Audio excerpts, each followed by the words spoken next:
Olá, povão, estamos de volta em mais um LunaCast. Você já conhece aqui o nosso podcast. A ideia é conversar de uma maneira mais aprofundada com profissionais de excelência nas suas áreas.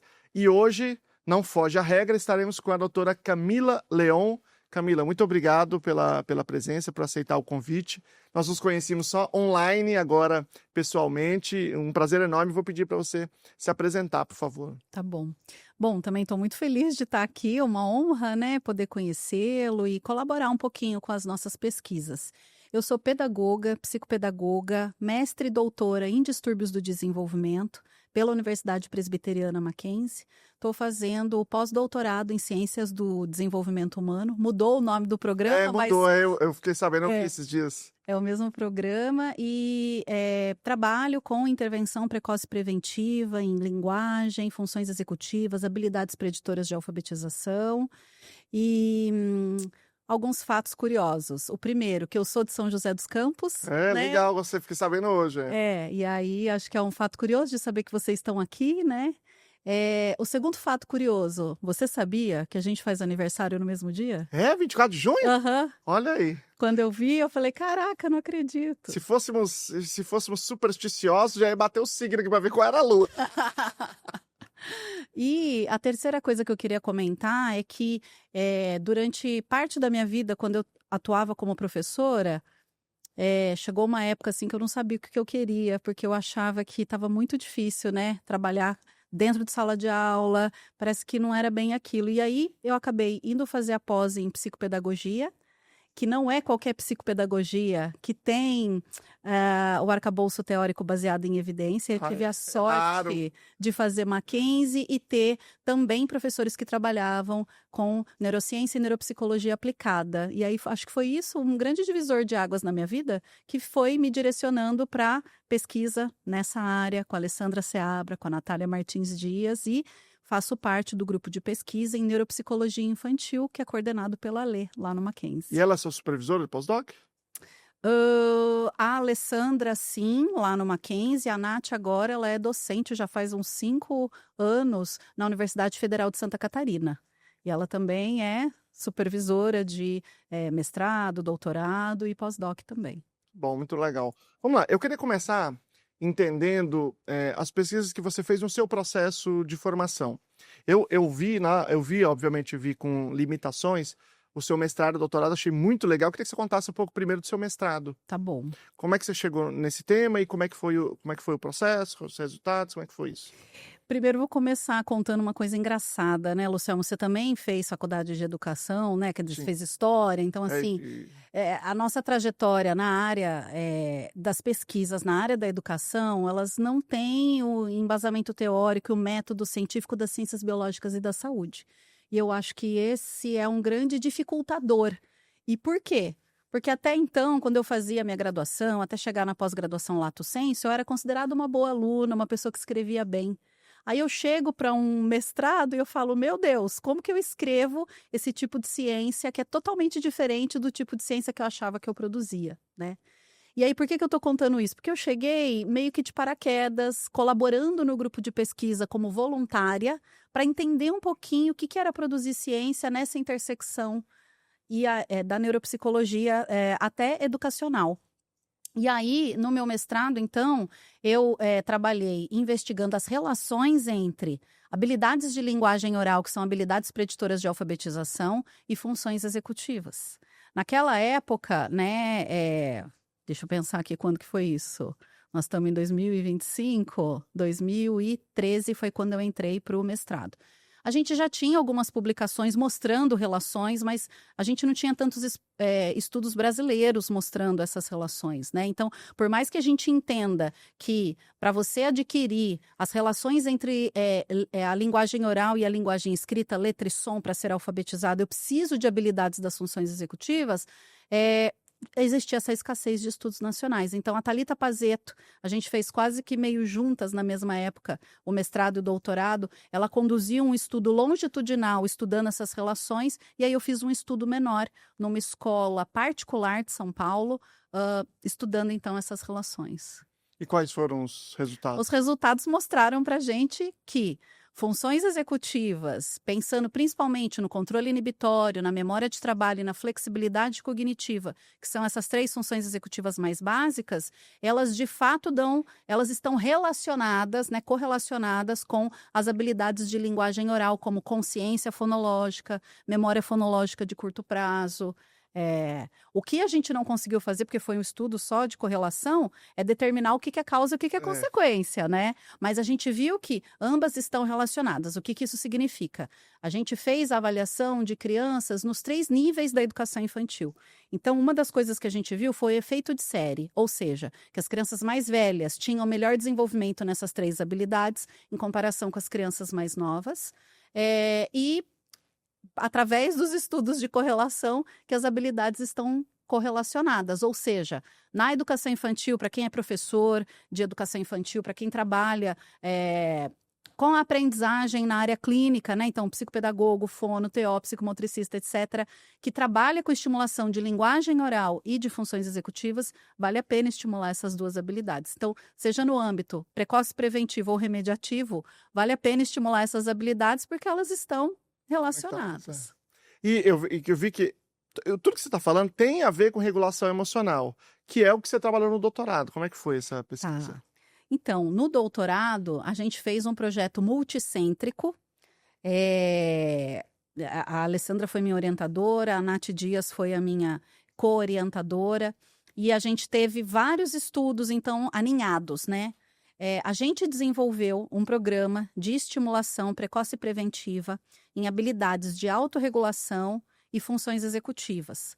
Naquela época, a gente ainda não tinha muita clareza do ponto de vista teórico, o que era o quê, inclusive porque depois eu até falei, Alessandra, acho que eu me arrependi de estudar esse tema, porque dependendo da abordagem teórica, as habilidades são sobrepostas, às vezes tem a mesma nomenclatura ou nomenclaturas diferentes para falar do mesmo fenômeno, né? E aí, o que a gente desenvolveu, então? Um programa que o professor poderia aplicar nas suas crianças para estimular essas habilidades que dos 3 aos 6 anos de idade, elas estão num marco do desenvolvimento muito importante, que alguns autores hoje vão chamar de funções executivas quentes e frias, é uma possibilidade, né? A outra possibilidade, dentro do modelo teórico que a gente adotou, é dizer que nós temos autorregulação cognitiva e autorregulação emocional. A autorregulação cognitiva sobreposta àquela tríade das funções executivas que eu comentei anteriormente e a autorregulação emocional baseada em algumas subhabilidades, como o conhecimento dos nomes das emoções, a capacidade de perceber no próprio corpo quais são as emoções que a gente está sentindo, a capacidade de reconhecer no outro os nomes das emoções, o que as pessoas estão sentindo, e, por fim, a capacidade de se autorregular. Então, a gente entende a autorregulação emocional como uma consequência de processos de funções, do funcionamento executivo e dessas outras habilidades mais básicas que estão relacionadas ao conhecimento das emoções e à utilização das emoções. E esse instrumento, eu não sei, é Piaf? Pipa. Pipa, é verdade. Mas tem um outro depois, que é Piaf. Então, na verdade, é assim. O Piafex é o programa de intervenção precoce preventiva que a Natália Dias desenvolveu no doutorado dela. O Piafex foi desenvolvido e testado em crianças da educação infantil e do 1º ano do Fundamental 1, com o foco nas funções executivas e algumas poucas atividades de autorregulação emocional. Então, uma das técnicas, por exemplo, que a Nath colocou no Piafex é o que a gente chama de a tartaruga de Meltzer, que tem 4 passos com desenho de tartaruguinha para a criança ir seguindo os passos e percebendo como ela está se sentindo, o que ela pode fazer naquele momento, parar, respirar e pensar em uma solução. Então, essa é uma das técnicas que a Nath colocou lá. Mas ela não fez muitas atividades de autorregulação emocional. Até por isso, nós fizemos o PIPA. E o que aconteceu? No meu doutorado, a gente testou a efetividade do PIPA com algumas atividades do Piafex, porque é como se a gente tivesse feito um módulo complementar do Piafex com atividades mais de regulação emocional. E o PIPA está publicado, está disponível? Ainda não, porque como a gente testou efetividade com algumas atividades que já haviam sido comprovadas, a gente está assim, pensando em fazer novos estudos só com o PIPA, sem as demais atividades. Mas o que nós já tivemos de resultado? Bom, primeiro, acho que é importante colocar que a gente trabalhou com 4 salas de educação infantil, nós tivemos grupo controle, grupo experimental. A gente fez a comparação dos grupos no início do ano, no final do ano. E nós tivemos, assim, resultados positivos para a capacidade de regulação emocional das crianças, teoria da mente das crianças, por um teste que a Natália Dias e a Tatiana Meca estão em desenvolvimento, em breve deve ser publicado, não restrito, para avaliar a teoria da mente. E a gente viu também no mestrado da Grace Zausa, que é uma outra pesquisadora que a gente trabalhou muito juntas, desfechos positivos na diminuição do nível de estresse dos professores. Legal, isso é bacana, hein? Esse é urgente no Brasil. Interessante. Então, esses foram os resultados que a gente conseguiu encontrar e como a gente está aguardando o desenvolvimento de novas pesquisas com o PIPA sem o PIAFEX, por enquanto a gente optou por não publicar. Mas existe uma pressão aí, principalmente do pessoal das clínicas, falando, a gente não tem programas, a gente queria muito. Então, estou entre os pressionadores agora. Estamos pensando. Deixa eu só falar uma coisa para o público aqui, só para esclarecer, porque eu devia ter falado isso no começo. Aqui, grande parte do público está relacionado a transtornos do neurodesenvolvimento, autismo. Esse papo que não é sobre autismo. Então, vamos falar de neurociência, de autorregulação, para geral, né? E esses testes foram feitos com a população com desenvolvimento típico. Isso é importante. Mas eu queria falar um pouco dessa experiência sua, que é um pouco da minha experiência, que a minha experiência foi muito posterior de entender um pouco mais de método científico, que é baseado em evidências, que você teve de contato desde o mestrado, né? A gente tem um discurso nas ciências humanas que é assim, não, no final das contas, tudo que você fizer na academia é ciência, porque está na academia é ciência. Porque tem várias formas de fazer ciência, e eu até concordo que tem várias formas, mas isso não quer dizer que qualquer esculhambação é ciência. Como é que foi esse choque seu? Como é que depois você conseguiu superar essa contradição? Porque hoje, obviamente, já acompanhei, já li muitas coisas que você publicou. Tem aquele livro que a Fernanda Orsatti está junto, que é de práticas baseadas em evidências para a sala de aula, que foi a primeira coisa que eu li sua. Obviamente, isso ficou para trás. Mas como é que foi essa superação de chegar lá? Então, na verdade, eu acho que eu só fui ter consciência, Lucelmo, de que existiam métodos científicos mais rigorosos quando eu fiz a pós-graduação em psicopedagogia e fui aluna da Natália Martins Dias, que depois virou uma grande amiga e minha co-orientadora do doutorado. E a disciplina que ela dava para mim era de alfabetização. E até então eu era formada em letras, tinha feito uma pós-graduação em ensino-aprendizagem de língua inglesa, porque eu trabalhava com ensino de idiomas.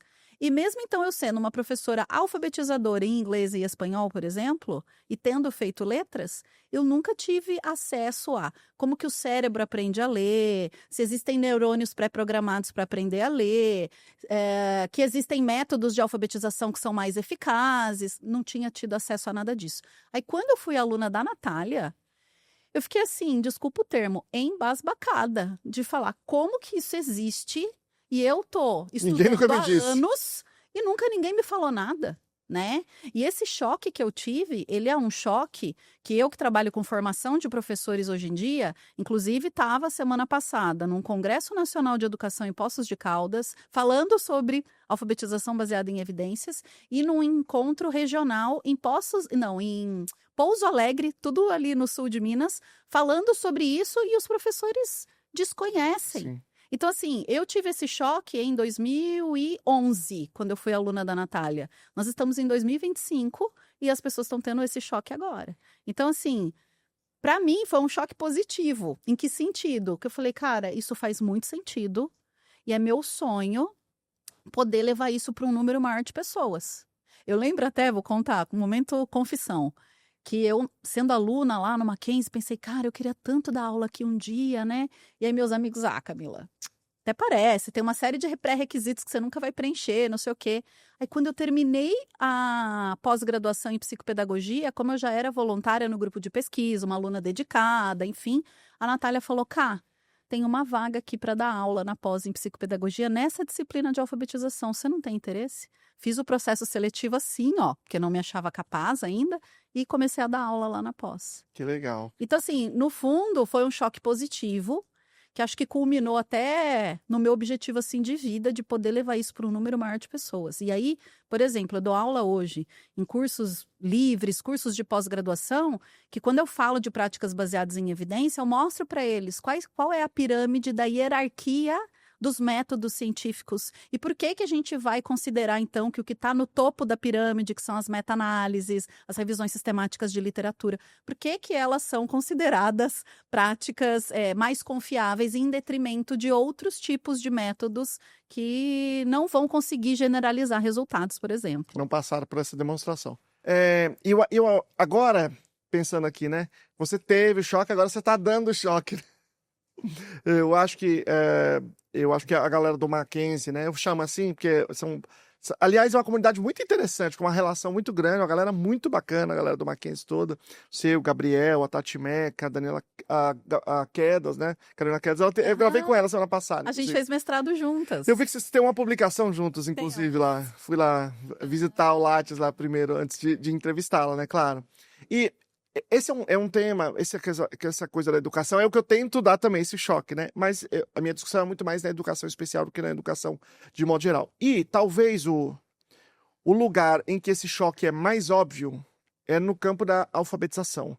Como é que você enxerga hoje o debate entre práticas com e sem evidência no campo da alfabetização? Em que medida que isso se relaciona com método fônico, método global? Quais são os debates que você tem visto nessa área? Ai, Luciano, tô aqui pensando por onde começar, né? Então, assim, eu acho que quando eu fui aluna da Natália, voltando aí nesse ponto, eu pensei assim, cara, eu acho que eu não vou estar viva para ver isso virar política pública no Brasil. Acho que a gente está muito distante do que está acontecendo. Tá, daí nós tivemos um governo anterior que teve essa iniciativa, né? E assim, a gente que é da academia, nós que somos, né, pesquisadores da área, a gente tem que deixar, na minha opinião, e pode ser que a gente discorde em relação a isso, as questões políticas partidárias de lado. Porque o que aconteceu? No antigo governo federal, cara, não importa se você era contra ou a favor do governo, eles criaram a Secretaria de Alfabetização. Baseada em evidências. Exato, isso que eu ia comentar. Chamaram os pesquisadores do Brasil, Fonos, a Alessandra Seabra, o Fernando Capovilla, Vitor Razi, a Ana Luísa Navas, que é da Santa Casa, do qual nós somos colegas, né, da pós-graduação em Neurociência Aplicada à Educação. Enfim, Rochelle, da Paz Fonseca. Vários pesquisadores, neuropsicólogos e de outras diferentes áreas que estudam a ciência cognitiva da leitura. Eles desenvolveram estudos de meta-análises mais recentes, né? Porque o primeiro que a gente teve foi o publicado nos anos 2000 pelo National Reading Panel, que levou 30 anos para o Brasil traduzir esse material. Então, se o pessoal entrar aí no site do MEC, tem ele traduzido aí há 2 anos atrás. Mas então, teve essa iniciativa no Brasil da gente ter políticas públicas e falar, agora vai. Só que aí a gente teve um boicote enorme por conta de questões político-partidárias, né? E é uma tristeza, porque, por exemplo, para eu divulgar alguma coisa, Lucelmo, eu sou muito... O Gabriel me chama, o Gabriel Brito, ele fala que eu sou crente de Bereia, que eu tenho que ver para crer, né? Que eu tenho que ir atrás da fonte para comprovar. E aí, por exemplo, um dos cursos que está lá disponível no site do MEC de alfabetização baseada em evidência, eu falei, cara, eu vou fazer o curso para ver se ele é bom. E o curso é excelente e as pessoas desconhecem. E às vezes o professor não tem tempo de fazer um curso mais longo, ele não quer um curso teórico, o curso é prático, curtinho, dá para você fazer muito facilmente. Então, eu acabo sendo militante de divulgar o que existe de publicado, de disponível, como esse curso que é gratuito, com certificado. Foi retirado, Thay? Não foi retirado. Minha maior preocupação na hora que mudou o governo foi, será que eles vão tirar? Tudo isso é de qualidade, está lá disponível, né? Então, assim, o que nós temos hoje em dia, na minha visão? Publicações, cursos livres, né? Cursos gratuitos como esse, mas falta acesso. E uma das coisas que eu fiz eu fui fazer a graduação em pedagogia terminando o doutorado. Porque aí eu fui olhar para a minha trajetória e falei, cara, eu não sou mais professora de letras, eu sou muito mais da pedagogia. baseada em evidência. Então, fui fazer a graduação em pedagogia e o meu TCC foi uma análise dos currículos dos cursos de pedagogia. Fiz do estado de São Paulo, daí não deu tempo de analisar tudo, reduzi para a cidade de São Paulo, para fazer uma análise dos currículos e verificar se tinham disciplinas que trabalhavam com neurociência, neurociência aplicada à educação, neuropsicologia, transtorno específico de aprendizagem, transtornos do neurodesenvolvimento, esses temas todos que a gente está tendo um inchaço nas pós-graduações, porque a gente não tem isso nas graduações. Então, ao mesmo tempo que a gente tem, então, publicação, a gente tem falta de acesso e acho que um dos caminhos seria revisar os currículos dos cursos de pedagogia e das licenciaturas. Por quê? O professor hoje de letras, por exemplo, que está dando aula para um 6º, 7º ou ensino médio, que muitas vezes numa escola pública pode ter quantos analfabetos lá? O cara não sabe. E, enquanto professor, que tipo de estratégia ele usa para ajudar esse menino a evoluir nas suas dificuldades? Então, ao mesmo tempo que a gente tem publicação, a gente não tem acesso. Ao mesmo tempo, a gente tem, por exemplo, na Secretaria Municipal de Pouso Alegre, estadual, na verdade, essa iniciativa de levar práticas baseadas em evidência. Então, tem professores, tanto da escola pública quanto da escola privada, que, por conta própria, estão indo atrás do que é uma prática baseada em evidência para alfabetizar. E aí, como você comentou, de fato, as estratégias fônicas são comprovadas como mais eficazes para a maioria dos alunos com desenvolvimento típico. E a primeira iniciativa do atual governo do ministro foi acabar com a diretoria de alfabetização baseada em evidências. E é interessante, eu conto essa história, que quando o Camilo Santana com a professora Isolda foram escolhidos, eu comemorei tremendamente, eu dei pulo de alegria. Por quê? Porque a Isolda tem um histórico de discutir educação baseada em evidências. Lá no Ceará, eles fizeram a introdução da instrução fônica, toda aquela experiência de Sobral, ela é de Sobral, né? Perfeito. Falei, vai levar isso para o ministério, porque na época do Bolsonaro, você tinha o secretário que estava fazendo, que era o Nadalim, mas os ministros não sabiam do que estava se tratando, né? Aliás, teve trocentos ministros. Agora, eu falei, agora o ministro e a vice-ministra sabem. Durante toda a presença da Isolda, que depois ela saiu para ser candidata em Sobral, a palavra evidência não apareceu uma só vez. Nenhuma agenda. Então foi muito decepcionante a posição desse governo.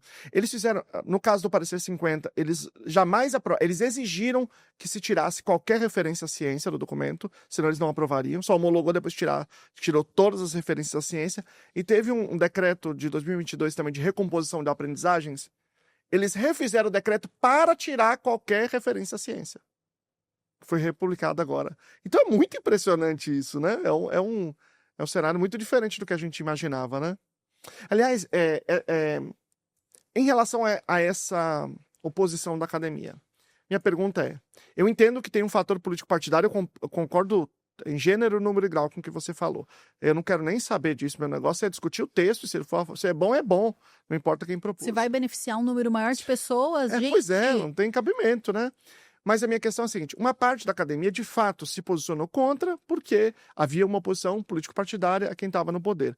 Mas uma parte também porque defende a pseudociência, defende a manutenção de métodos contra a ciência, não é? Como é que tá no campo da academia, na alfabetização, como é que tá essa correlação? Sim, até assim, é delicado a gente falar sobre isso, porque eu estou em duas áreas que são dicotômicas nesse sentido. Quais são elas? Na pedagogia, que a gente tem, por exemplo, cursos de graduação que nem abordam método fônico. Sim. Então só vão ver pseudociência. E não tem ciência de que é uma pseudociência, né? Sim, não sabe. E acredito que falou, não, mas tem estudos publicados. Mas no fato de ter um estudo publicado não significa que foi um resultado dentro de um método mais rigoroso de um estudo experimental com controle de variáveis que eu consiga generalizar aquele resultado, né? Então, esse é um dos fatores dentro da pedagogia, essa dicotomia ou até a ausência do ensino do que ser... O professor que está sendo formado agora em pedagogia, ele não tem muitas vezes nem a opção de escolha, porque ele só vai ver uma abordagem. Muitas vezes eu não conheço que tem opção de escolha. Exatamente. É muito triste. Porque o ideal seria, por exemplo, na disciplina de alfabetização, ter mais de uma abordagem, então, e deixar o professor pelo menos escolher. Não, e apresentar quais são os resultados delas, né? Exatamente. E a outra área que eu trabalho e atuo, que é a psicopedagogia, idem. nós temos também, né, muitas práticas não baseadas em evidência e muitas pessoas muito experientes na área da psicopedagogia que são até contra. Por que tem que ter evidência? Eu falo, meu Deus do céu, não sei nem o que falar. É triste. É muito... E especificamente na área de alfabetização, no Brasil, se eu fosse fazer a conta, eu estou falando especificamente de alfabetização. Você tem uma galera da psicologia que fala disso, então você falou do Capovilla, você falou... a Seabra não é da psicologia, mas é mais amplo, é ciência do comportamento e tal, do desenvolvimento humano. Você tem o Victor Haas, da UFMG, que está na área de desenvolvimento, mas alguém que é grande defensor nos departamentos de educação, eu não conheço. Eu também desconheço. E aí talvez essa seja um dos grandes gargalos que a gente tem, né? De não ter talvez um representante da área educacional que levante essa bandeira. E aí por isso que eu vejo muitas pessoas quando eu dou meus cursos, minhas formações e tal, e gostam do que eu falo e confiam e vão atrás dos estudos e vão avançando no conhecimento teórico e empírico, porque começam a ver evolução dos seus pacientes, ou gente até que me relatou que eu consegui alfabetizar meu filho, Camila, depois que eu vi aquela estratégia que você comentou na live, daí eu uso, acho que um jargão que você usa, que não é mágica, é ciência. Exatamente. Né? Então, e aí eu acabo sendo as pessoas, Camila, que legal, também quero ir para o mestrado, para o doutorado, e algumas pessoas assim começam a admirar. Eu acho que é muito mais porque eu sou da área da educação, então não estou me menosprezando, mas só explicando isso, que para algumas pessoas que têm acesso a esse conhecimento, quando elas me veem fazendo o que eu faço, elas falam, nossa, que legal, tipo, também quero chegar lá, sabe? E é interessante a gente ver o quanto a gente pode inspirar, então, mas uma gotinha no oceano, é aqui, é ali, um movimento assim em larga escala para um número maior de pessoas. Não existe, né? Não existe. Ou se existe, fale conosco, manda um recadinho aí no direct pra gente saber, porque eu particularmente desconheço. Mas eu não sou exatamente esperançoso, mas eu tenho visto que o debate de educação baseada em evidências tem chegado em outros lugares. Por exemplo, eu vejo pessoas de secretarias de educação falando, eu vejo estudantes de mestrado, de doutorado falando, não os orientadores, mas os professores, os orientandos ou que querem ser orientados, inclusive muitos me procuram, querem entender isso. Então, eu não sei, eu tenho a impressão que tem começado alguma coisa nesse sentido, né? Pode ser que a gente não chegue a ver isso de fato acontecendo, mas talvez em algum momento... Porque a crise está tão grande na educação, as coisas estão tão ruins que talvez, quando você oferece uma coisa mais palpável, talvez as pessoas comecem a ouvir. Eu tenho a impressão que talvez a gente caminhe para lá em algum tempo. Então, eu não sei, o cenário está bem caótico. Por exemplo, no meu pós-doutorado, a gente também é um projeto multicêntrico grande, com vários braços, né? Mas a gente desenvolveu programas de estimulação pensando em minimizar as perdas pós-pandemia, porque nós temos ainda prejuízos arrastados, mesmo após 5 anos de pandemia, a gente tem déficits em leitura, escrita, matemática, ciências, que estão arrastados aí por 5 anos. E aí o que a gente fez? A gente desenvolveu programas de estimulação de funções executivas, de habilidades motoras, de manejo comportamental, de alfabetização, e a gente testou a eficácia em estudantes do 1º ao 3º ano do Fundamental 1, via formação de professores, os professores aplicando e a gente acompanhando a aplicação dos instrumentos por um ano, o ano passado inteiro, numa escola pública de São Paulo. E aí, assim, os resultados preliminares são excelentes na comparação de grupos, mostrando para a gente que aquelas crianças que, então, tinham prejuízos no início do ano nessas habilidades, no final do ano, se desenvolveram melhor do que os estudantes que continuaram com o currículo comum. Ou seja, a gente tem visto, então, que o cenário está triste e que se nada for feito, dificilmente a gente muda. O Todos pela Educação acabou de publicar agora um relatório fazendo a análise dos resultados das avaliações nacionais, mostrando que a gente está pior do que os desempenhos dos estudantes em 2019.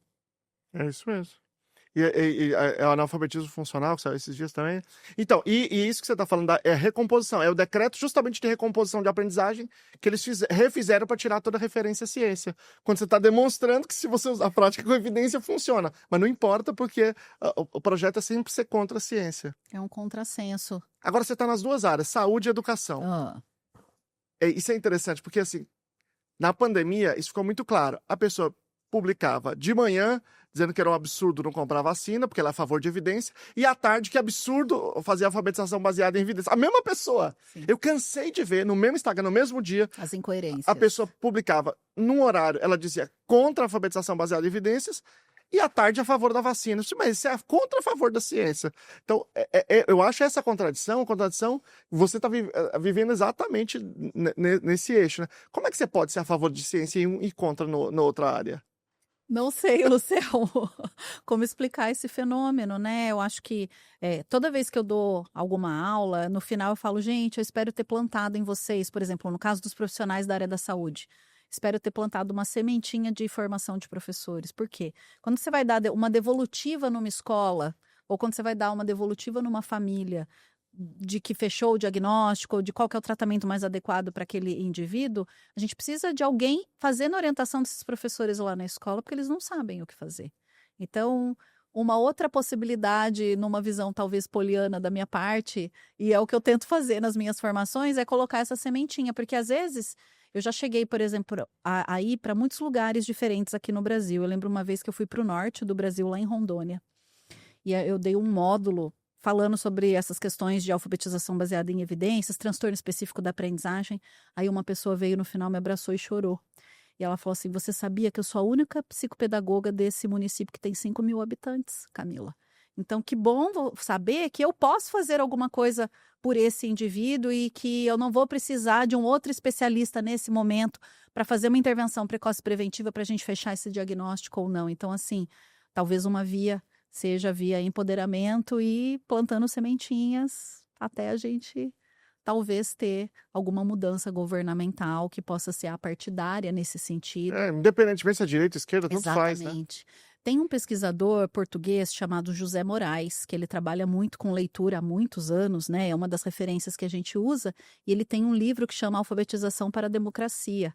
E ele vai falar do método fônico, e ele vai falar mais democrático do que você dá a mesma oportunidade para todos, independente do nível socioeconômico, que é uma variável que interfere no desenvolvimento cognitivo, independente do grau de instrução dos pais, que é outra variável que interfere no desenvolvimento cognitivo e na alfabetização. Então, assim, independente de quem esteja se apresentando, para a maioria das crianças de desenvolvimento típico, ou que tem algum transtorno do neurodesenvolvimento que não tem comprometimento, assim, de linguagem oral, o método fônico é mais eficaz. Então... E é interessante esse debate, que tem muito a ver com a educação especial também, mas vou dar um exemplo geral, né? Se você faz uma alfabetização que não funciona, isto é, por exemplo, o método global, quando você olha para os resultados de longo prazo, quem mais se ferra é quem é pobre.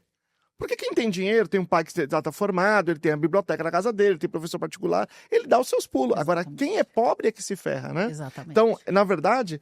Quem está fazendo esse discurso achando que é muito progressista, na verdade, está fazendo um discurso que alimenta a desigualdade social, porque se o indivíduo não está bem alfabetizado, tem um impacto social gigantesco, né? Exatamente. Aí pensando assim na relação das funções executivas com a alfabetização, a gente tem um outro estudo publicado, não estou me lembrando aqui o ano, talvez em 2015, que chama A Pobreza e a Mente na Perspectiva da Neurociência. Eles fizeram a avaliação de estudantes em São Paulo e na Bahia, de escolas públicas e privadas, para tentar entender o quanto o nível socioeconômico impacta no desenvolvimento cognitivo.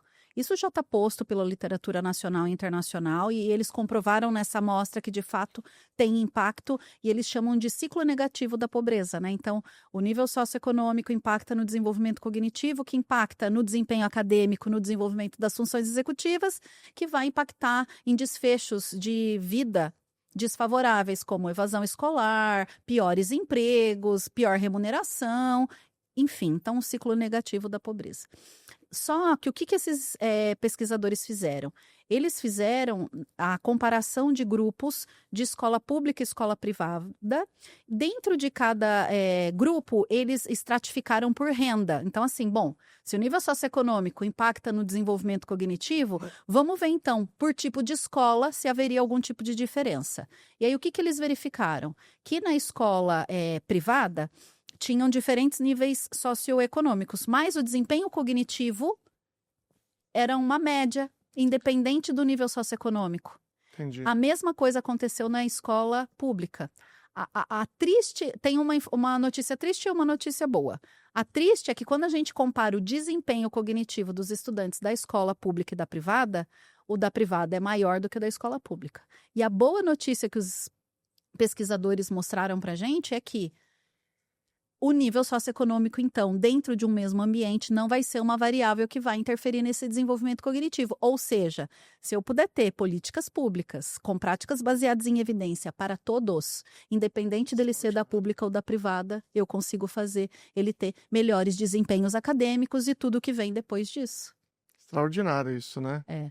E aí a gente não vê isso virando política pública. Você tem um conhecimento e não está virando política pública. Isso é pesado. Eu acho que é uma coisa que a gente tem que refletir. E aí eu assisti um podcast que você fez com o Gabriel sobre educação baseada em evidências, e eu quero que você fale de novo, que eu quero te ouvir falar sobre a sua visão do construtivismo. Ah, meu Deus. Porque eu acho que esse é um tema... a partir dele dá para a gente fazer várias reflexões. Me diga aí, eu sei que você tem uma visão mais positiva do construtivismo do que eu. Na verdade eu penso assim, né, Luciano, eu trabalho muito com escolas, inclusive no momento eu estou fazendo assessoria em 2 escolas privadas de São Paulo que, tendo consciência de que as estratégias fônicas são mais eficazes, elas querem modificar suas práticas. Mas a gente não consegue fazer uma modificação de prática da noite para o dia. Sem dúvida. Só fazendo um paralelo, no meu doutorado, a gente verificou alguns estudos que verificaram que via formação de professores em funções executivas, levava de 2 a 3 anos para a gente ver o resultado na estimulação da criança. Por quê? Porque primeiro você tem que formar esse professor, quebrar paradigmas, para modificar, então primeiro modificar crenças, para depois modificar práticas, para depois a gente ver isso reverberando em desenvolvimento cognitivo nas crianças. E mudar a prática e desenvolver a proficiência dessa prática, né? A fluência até que isso vire aprendizagem. Exatamente. Então, a mesma coisa vai acontecer com outros conhecimentos, como é o caso da alfabetização. Então, neste sentido, eu tenho aprendido com as experiências nessas 2 escolas privadas de grande porte, em São Paulo, capital, que a gente não vai conseguir fazer uma mudança da noite para o dia. O que isso significa? O professor, por exemplo, gosta de trabalhar com a escrita espontânea. Do ponto de vista das abordagens baseadas em evidência, o que uma escrita espontânea contribui para o desenvolvimento da escrita? Nada. Agora, um trabalho motor direcionado para fazer o movimento adequado, para fazer dissociação de punho e cotovelo, para fazer todos os movimentos necessários para essa criança escrever, é muito mais eficaz do que uma escrita espontânea. Agora, inicialmente, então, talvez a gente precise falar para o professor isso. Uma vez que ele compreenda isso, talvez ele não consiga já tirar essa escrita espontânea. Então, talvez a gente vá fazendo algo progressivo, né? Então, olha, você vai ter 3 vezes por semana um trabalho motor direcionado e uma vez por semana você continua com essa prática que ainda é importante para você. Né? O que a gente conseguiu mostrar no último ano numa das escolas? A gente avaliou os estudantes no início do ano e no final do ano. E a gente conseguiu mostrar o quanto eles evoluíram em comparação com os anos anteriores. As professoras estão vendo na prática, mas tem ainda algumas estratégias que são do construtivismo, do método global, né? Acho que o correto até é a gente nem chamar de construtivismo. Acho que o correto era a gente chamar de método global de alfabetização. Não, mas acho que são 2 coisas diferentes. Eu acho que primeiro a gente pode desenvolver o método global, depois a gente fala sobre construtivismo. Então eu acho que eu acabei indo mais para o método global. Todas os exemplos que eu dei foi do método global. Então, pensando assim, nesse construtivismo aplicado na alfabetização, é muito difícil a gente tirar da noite para o dia algumas estratégias. E aí, por isso, eu penso que, até para ganhar os professores, né? Devo até estar ficando vermelha já. Que...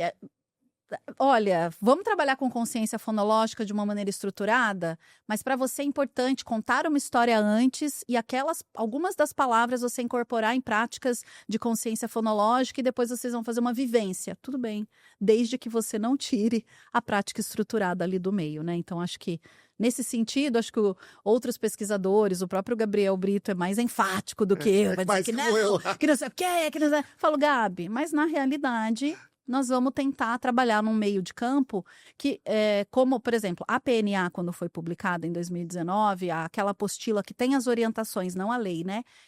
A PNA, ela até usou o termo instruções fônicas ao invés de método fônico. Sim, eu vi. Justamente, acho que para facilitar esse caminho do professor não já ser reticente antes de começar uma prática, porque está usando um nome que ele não concorda, sabe? E aí talvez a gente possa ir indo nesse caminho do meio. Ele tem um estilo mais como o meu, sabe? Ele teve aqui, ele foi muito engraçado. Ele falou, queima essa obra. Falou assim, dessa maneira. Eu já acho que assim, não dá pra gente simplesmente jogar fora, pensando assim, no olho do olho, ali com o professor, 30 anos de experiência que o professor tá vendo empiricamente que dá certo. Claro. Eu entendo. A minha questão é a seguinte, a minha reflexão, né? É que às vezes eu chego num lugar... eu falo assim, não vou dar nome aos bois, eu vou falar o conceito, então ela tem que aplicar. Eu vou lá, falo de alfabetização baseada em evidências, sei lá. Uma hora alguém fala, isso mesmo. Por isso que eu defendo a Emília Ferreira e Teberoski, que ali é evidência pura. Eu falei, ela não entendeu nada do que eu falei. Mas porque ela não sabe o que é evidência. Porque ela não... Exatamente. Por isso que eu acho que, talvez, às vezes eu acho que nomear...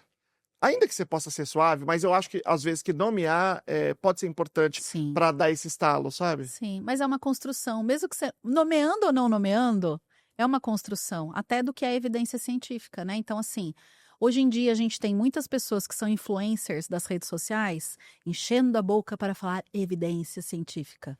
Aí você fala, então me explica o que é.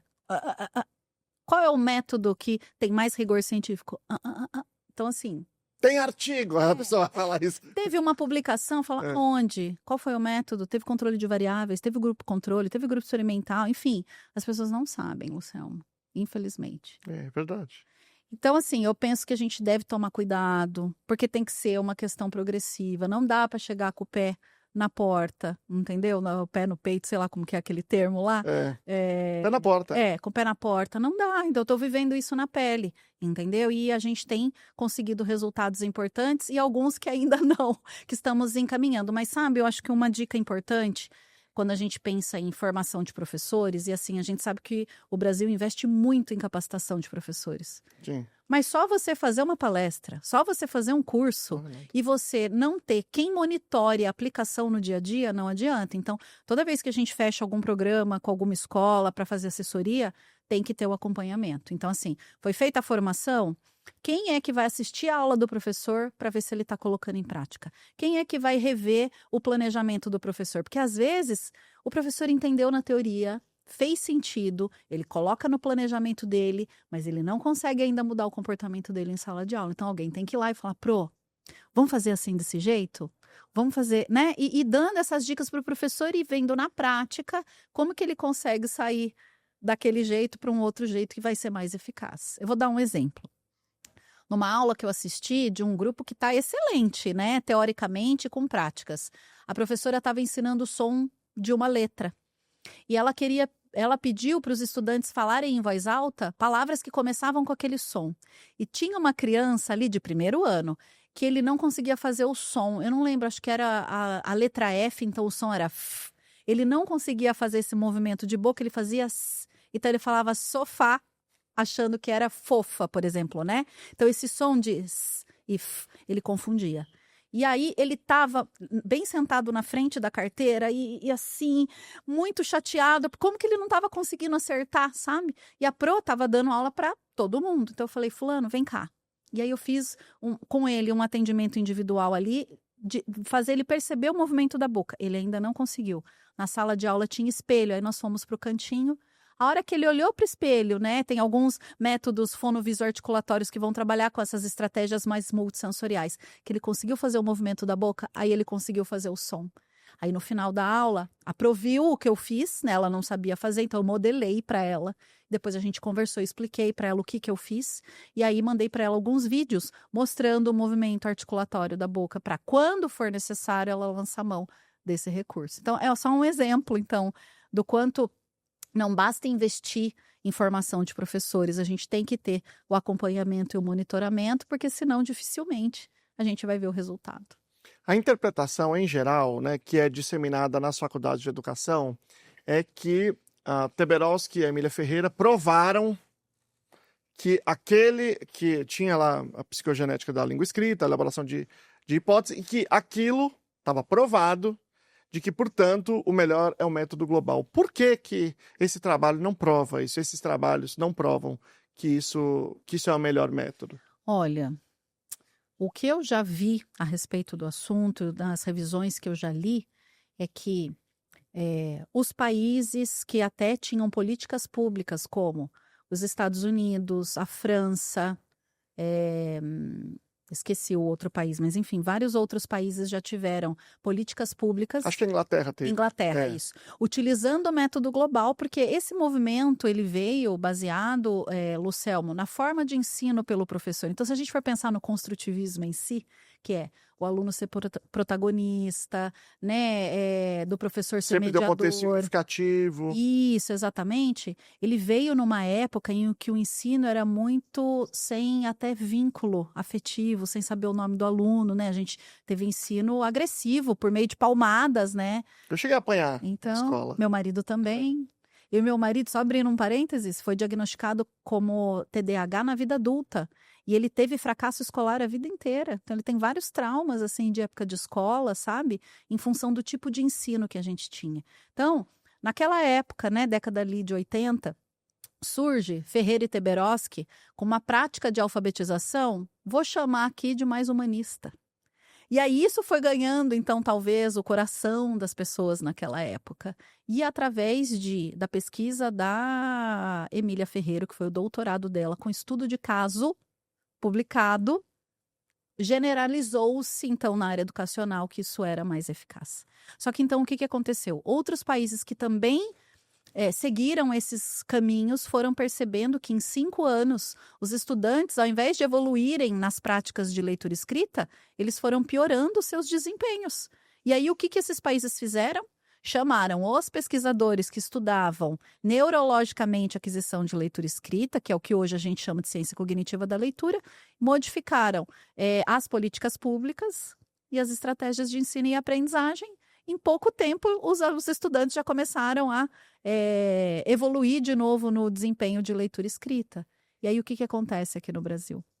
Um dos fatores, a gente tem, assim, mais ou menos 30 anos de gap entre políticas públicas baseadas em evidência, pelo menos na área da alfabetização, do que a gente faz aqui no Brasil e do que outros países conseguem fazer. As nossas pesquisas estão no mesmo nível do que a de outros países. O ano passado mesmo a gente foi para o Congresso Global de Neuropsicologia, que foi na cidade do Porto, em Portugal, e não teve tanta novidade assim. Muito do que a gente está fazendo em pesquisa está em consonância com o que o mundo está fazendo. Agora, isso virar uma política pública e isso atingir lá a sala de aula do professor, nós temos um gap enorme, né? É porque essas pesquisas, nenhuma delas está em departamento de educação. Exatamente. Aí a gente volta, né, nisso que a gente já tinha comentado, que talvez a gente não tenha um pesquisador da área educacional que seja referência para falar de práticas baseadas em evidência, por exemplo. E aí fica essa disseminação nos cursos de pedagogia, principalmente, e até tem muitos cursos de pós-graduação lato sensu em alfabetização aqui no Brasil. Sim, sim. Que só vão trabalhar com essa perspectiva teórica que a gente sabe. E que as revisões sistemáticas da literatura mostram pra gente que não são comprovadas cientificamente. Quando eu dava aula na graduação, eu me lembro de conversar com a professora de alfabetização. Eu já estava nessa vibe de prática com evidência, estava começando. E ela dizia assim, e aí eu acompanhei, por algum motivo eu acompanhei as aulas. Eu dava aula de metodologia da ciência, então eu acompanhava um pouco assim. Sua mãe? Não, eu dava aula de metodologia da ciência, então eu acompanhava um pouco do que estava acontecendo na aula de alfabetização, porque eu estava orientando alguma coisa que a pessoa queria pesquisar sobre isso. E era o seguinte, era 6 meses dizendo como, era uma disciplina, era de um semestre, como que era importante a alfabetização. Se ninguém falava, nem de método global, falava de nada. Dizia, gente, é muito importante, alfabetizar precisa de ver como é importante. Aí pegava um estudo e dizia, é importante para desenvolver na vida, é importante para um monte de coisa.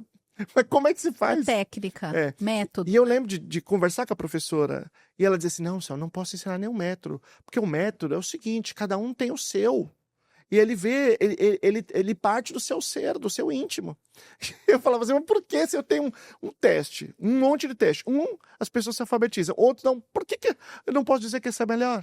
De onde que vem essa história? Então, mas para você ver, o próprio discurso dessa professora docente da universidade já mostra pra gente a falta de conhecimento dela do que é método científico. E é doutora. Então, mas eu até falo isso nas minhas aulas, né, para as minhas alunas, eu falo, gente, nós temos vários professores doutores que fizeram cursos de pós-graduação na área da educação que não entendem de método científico, pensando nessas evidências que a gente está comentando aqui, do que é mais eficaz. Sim. Para todos, ou para a maioria, ou para um grupo de pessoas. Né? Eu no doutorado, no graduação, mestrado e doutorado, jamais ouvi a palavra evidência. Nunca. Ela nunca foi mencionada.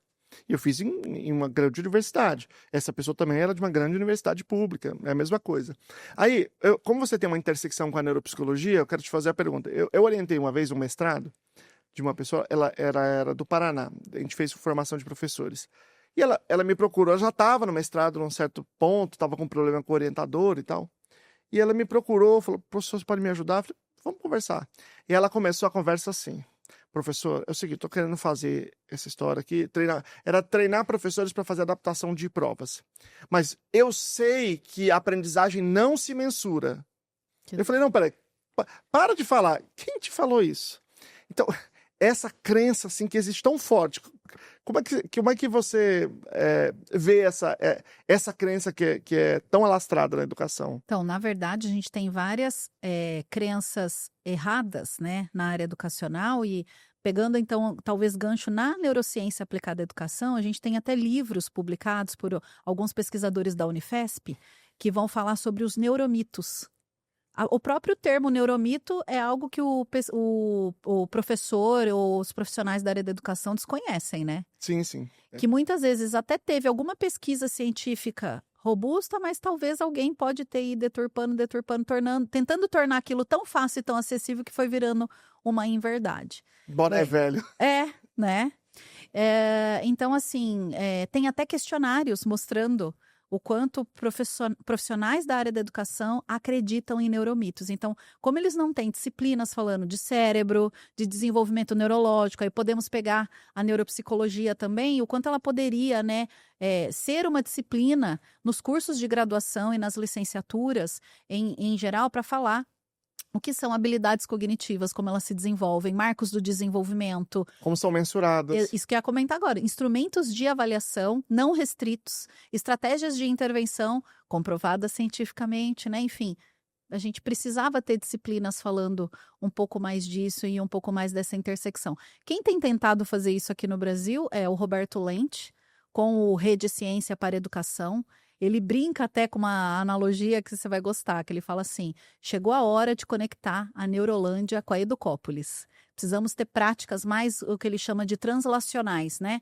Dos pesquisadores indo para a escola e das escolas indo para a pesquisa. Mas, numa perspectiva das ciências biológicas e da saúde, fazendo pesquisa dentro dessa hierarquia do desenvolvimento das evidências científicas que a gente comentou anteriormente. Eu tenho uma divergência dessa afirmação, sabia? Eu vou explicar o que é. Explica. Eu não acho que isso é a perspectiva das ciências biológicas. Eu acho que essa é a perspectiva da ciência que as ciências biológicas foram buscar. Se apropriaram. Se apropriar. Mas nós não estamos buscando da ciência neurológica, das ciências biológicas. Nós estamos buscando do método científico. Perfeito. E aí cada um busca da maneira que faz sentido para sua área. Porque esse é um discurso comum de quem recusa a ciência. Dizer, a gente não pode importar nada da medicina. Não, método experimental já existia há trocentos tempos. Perfeito. A medicina só foi lá no método científico e disse, opa, peraí, dá pra gente usar isso aqui. E eles adotam os seus protocolos. Dá pra gente usar? Por exemplo, eu faço 2 grupos e eu controlo variável. Controlar variável foi a medicina que inventou controlar variável? Já existia desde trocentos, né? Talvez se a gente está dizendo que está copiando de alguém, do Galileu, sei lá, alguma coisa por aí. Mas, e até tem uma questão um pouco mais profunda que eu tenho para discutir em relação à neurociência, que já a gente chega. Eu conheço a rede do Roberto Lente. Agora, na área da educação especial, é pior que as outras áreas, sabia? Agora, o MEC tem um curso agora de educação especial que estão fazendo para 200 mil pessoas. É pseudociência da primeira à última linha. É uma coisa abominável. E a rede estava fazendo propaganda, por exemplo, esses dias. Fez a maior propaganda desse curso. Quer dizer, ninguém olhou lá, ou só... Eu não sei. Eu acho que eles não entendem no assunto. Pode ser. Também nunca criaram nenhuma linha para olhar para esse assunto, que eu acho que é um assunto que mereceria. E eu fiquei assim... Você não entrou em contato com eles? Eu não conheço, eu não os conheço, assim. Aí também eu já vi, eu falei, deixa isso quieto. Né? Mas eu acho que é uma instituição bacana e tal, de modo geral. Que tem uma iniciativa interessante, mas que talvez, então, na educação especial não seja tão boa assim. Tenha talvez problemas ou um certo compromisso institucional com o MEC, não sei exatamente como é que é essa relação também. Eu nem vi isso que você está comentando. Eu vi várias vezes, todas as vezes eu ficava... Na próxima me manda que eu vou mandar para eles. Não, eu vou achar lá depois eu te mando. Me manda que eu vou mandar para eles. Fala, gente... pelo amor de Deus, né? Mas eu acompanho já há alguns anos. E aí, não, eu vou falar desse tema agora. Então, e eu vou te falar tem outra discordância também importante. Tá bom. É a ideia da neurociência aplicada à educação. Uhum. Eu vou falar o meu entendimento, depois eu passo a bola para você comentar, criticar, enfim. Neurociência, no meu entendimento, é um estudo de relações neurológicas, por várias vias, no meu entendimento, até pelo nome. E a aprendizagem, o ensino, é uma pesquisa educacional. Então, por exemplo, vamos supor que eu tenha lá algum tipo de função neurológica que, se ela for ativada, ela melhora a aprendizagem de uma certa coisa, sei lá, operação matemática. Quando eu vou para a sala de aula e eu faço alguma coisa que tenho alguma outra pesquisa que demonstra que ativa aquela função neurológica, aquilo que eu faço na sala de aula não é neurociência. Aquilo é ensino, é educação. Uhum. O que é neurociência é uma outra pesquisa que estuda qual é a interface disso com processos neurológicos. Uhum. É o meu entendimento. Então, no meu entendimento, pesquisa de ensino é pesquisa educacional, não é pesquisa neurocientífica. Embora, obviamente, tenha uma interface, né? É como na medicina, a gente tem o estudo de plausibilidade e o estudo clínico, o estudo em célula e o estudo clínico. O estudo em célula seria, comparativamente na educação, o estudo neurocientífico, neurológico. E o estudo na sala de aula, ou em relações que não sejam em sala, mas em outros contextos, ele não é exatamente neurocientífico. Vou te explicar qual é a minha elaboração. A minha hipótese é que isso se desenvolveu por quê? Porque tem uma galera que está em programas de ciências biológicas que querem estudar ensino, só que na educação é impossível, porque na educação não entra nada que seja ligado à ciência, de modo geral. E aí criou-se essa espécie desse arranjo conceitual para conseguir estudar a educação, mas para não chamar de educação. Então, eu sempre me incomodo em dizer que estudos de ensino de aprendizagem é o estudo neurocientífico. Que é muito o que o Roberto Lente faz. Você pega tudo, eu vi os eventos, é neurociência do primeiro ao último. Ninguém vai falar de sala de aula, ninguém vai falar de educação, ninguém vai falar de ensino. No final das contas, é como se eles estivessem tentando falar disso, mas eu não sei se é exatamente aí que chega, entende? Você vai amar entrevistar o Vitor Haase. Se você convidar ele, vocês vão ter um bom debate. Ele é defensor mais ou menos da perspectiva que você está trazendo. E ele vai falar que quem de fato consegue testar a eficácia de procedimentos baseados no desenvolvimento cerebral, ou seja, testar procedimentos neurocientíficos, mas aplicados no contexto da escola, é a neuropsicologia. Aí fica essa briga, né? Então, tem até surgido, então, braços em cada uma dessas ciências, né? Então, a neuropsicologia é um dos braços da neurociência. Só que a própria neuropsicologia, ela tem várias ramificações. Uma das ramificações é a da neuropsicologia escolar, né? Então, acho que em 2020, se não me engano, várias autoras da neuropsicologia escolar publicaram um livrão, assim, tipo uma bíblia, falando sobre isso, práticas para diferentes contextos, principalmente no contexto educacional, que tiverem embasamento teórico de como que o cérebro processa as informações, porque a neuropsicologia traz essa diferença, né, de estudar o processamento das informações no cérebro. Então, eu entendi o que você quis dizer, é uma perspectiva que faz sentido, né, Lucelmo? Mas eu também penso que a gente tem, como você mesmo comentou, na área educacional, muitas lacunas. E aí, talvez é como a psicopedagogia, em que sentido? Se os psicólogos dessem conta das dificuldades de aprendizagem, não ia surgir psicopedagogo. Então, precisou surgir uma especialidade para dizer que o foco de estudo é a aprendizagem ou as dificuldades de aprendizagem. O que também é motivo de briga de várias outras áreas, porque quem é que cuida de um menino que tem dificuldade de aprendizagem? É o psicopedagogo, mas pode ser a fono, pode ser o neuropsicólogo, pode ser qualquer profissional que estude aprendizagem. Então, fico pensando que a aprendizagem é um tema amplo e que justamente por ser um tema amplo, podemos ter aí diferentes áreas dizendo que ela que vai mostrar quais são as práticas que são mais eficazes, né? Não, o que eu estou entendendo é mais ou menos assim. Se a educação tivesse bebendo nos estudos neurocientíficos e tivesse aplicando aquelas hipóteses em termos de relação de ensino, e tivesse demonstrando se certas coisas funcionam, se faz sentido ou não precisava criar a neurociência aplicada, Sim, porque concordo. ela já estaria cumprindo esse Mas a papel. educação não faz isso, né? No entanto que a gente vai ver assim... Não só não faz, combate. O que é pior, né? É. Mas vamos supor, por exemplo, vou pegar leitura escrita e matemática e funções executivas, que são algumas das áreas que eu estudo e desenvolvo materiais, enfim. Todos os referenciais que a gente tem são do quê? Neurocientistas. Então, Adele Diamond, né, pesquisadora canadense, neurocientista que estuda funções executivas. É um dos modelos teóricos mais estudado e subsidiado de programas de intervenção em funções executivas nas escolas.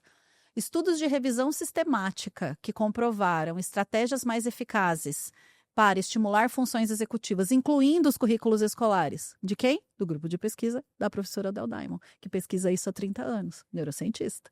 Qual é o profissional da área educacional que está fazendo isso? Não temos. Se a gente for pegar os neurônios da leitura... Como é que você fala? Então, cada um fala de um jeito, né? Dehaene, neurocientista, matemático francês. Ele também é autor do Senso Numérico, que é uma das habilidades preditoras do desenvolvimento de habilidades matemáticas, que os professores nossos que estimulam ou que deveriam estimular essas habilidades na educação infantil no Fundi 1 desconhecem. Porque já disse Piaget, se você ensinar uma habilidade que ele poderia aprender sozinho, você está prejudicando ele. Então, olha que dó.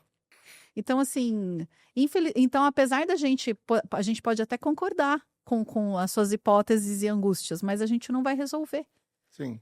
Porque, infelizmente, alguém tem que fazer essa ponte. Então, eu fico pensando que eu sou uma militante da área educacional, né, que não sou psicóloga. A gente tem também no Brasil, por exemplo, Alessandra Seabra, Natália Dias, Rochelle da Paz Fonseca, são todas psicólogas, neuropsicólogas. Capovilla, psicólogo. Ou seja, profissionais que têm formação na área da saúde, fazendo essa migração para neurociência, neuropsicologia, aprendizagem e educação. Então, precisamos de mais gente da área educacional como nós, né? Você que é formado em história, né? Eu que sou formada em letras e pedagogia, fazendo essa ponte. Então, eu até gosto da analogia da Neurolândia com a Educópolis e voltando nesse assunto, porque eu posso ter tanto a Educópolis indo para a Neurolândia, quanto a Neurolândia indo para a Educópolis. Agora, como que chama o que fica ali no meio? Alguns vão falar neuropsicologia escolar, outros vão falar neurociência aplicada à educação. Agora, educação neurocientífica, sei lá, nunca ouvi falar. Uma coisa por aí. É. E agora, entrando num outro tópico aqui, o tópico de pesquisa, você falou um pouco aqui sobre a questão da autorregulação, que é uma outra questão diferente, porque a gente está falando aqui de cognição, digamos assim, né? Esse é um nome que eu gostei, que é um nome recente, que é Ciência Cognitiva da Leitura. Essa eu gosto. Mas essa é, de fato, uma ciência posta. Que é essa intersecção da neurociência com a psicologia cognitiva. Muitos estudos também que algumas pessoas vão falar, da neurociência é da psicologia cognitiva. Mas muitos modelos teóricos. Você colocou neurociência e psicologia cognitiva. Eu diria educação cognitiva também. Então, apesar de eu concordar com você, quando a gente vai ler a literatura da área, ninguém vai falar da educação. Mas estou entendendo. Mas acho que esse nome é melhor. Ciência cognitiva é a prática de ensino. A prática de ensino nem é neurociência e nem é psicologia. A prática de ensino é educação. Então, mas aí a gente vai pegar, por exemplo, o próprio Dehaene tem um livro que chama É Assim que Aprendemos. Como aprendemos. E o outro que é como pensamos, né?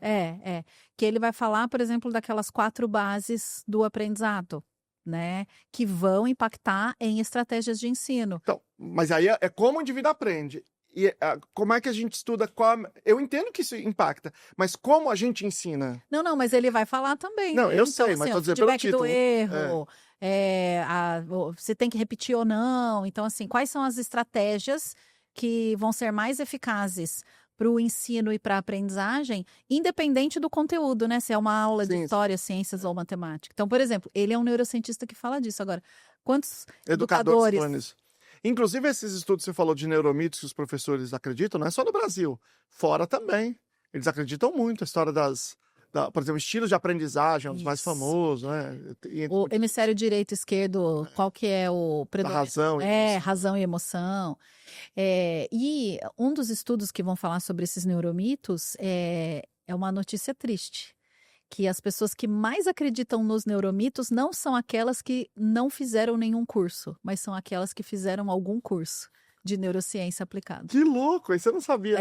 É muito triste, né? Então o cara tem algum conhecimentozinho e aí ele é mais tendencioso a acreditar em neuromitos do que o cara que desconhece. É o meu efeito Dunning-Kruger, né? Talvez, né? Talvez, exatamente.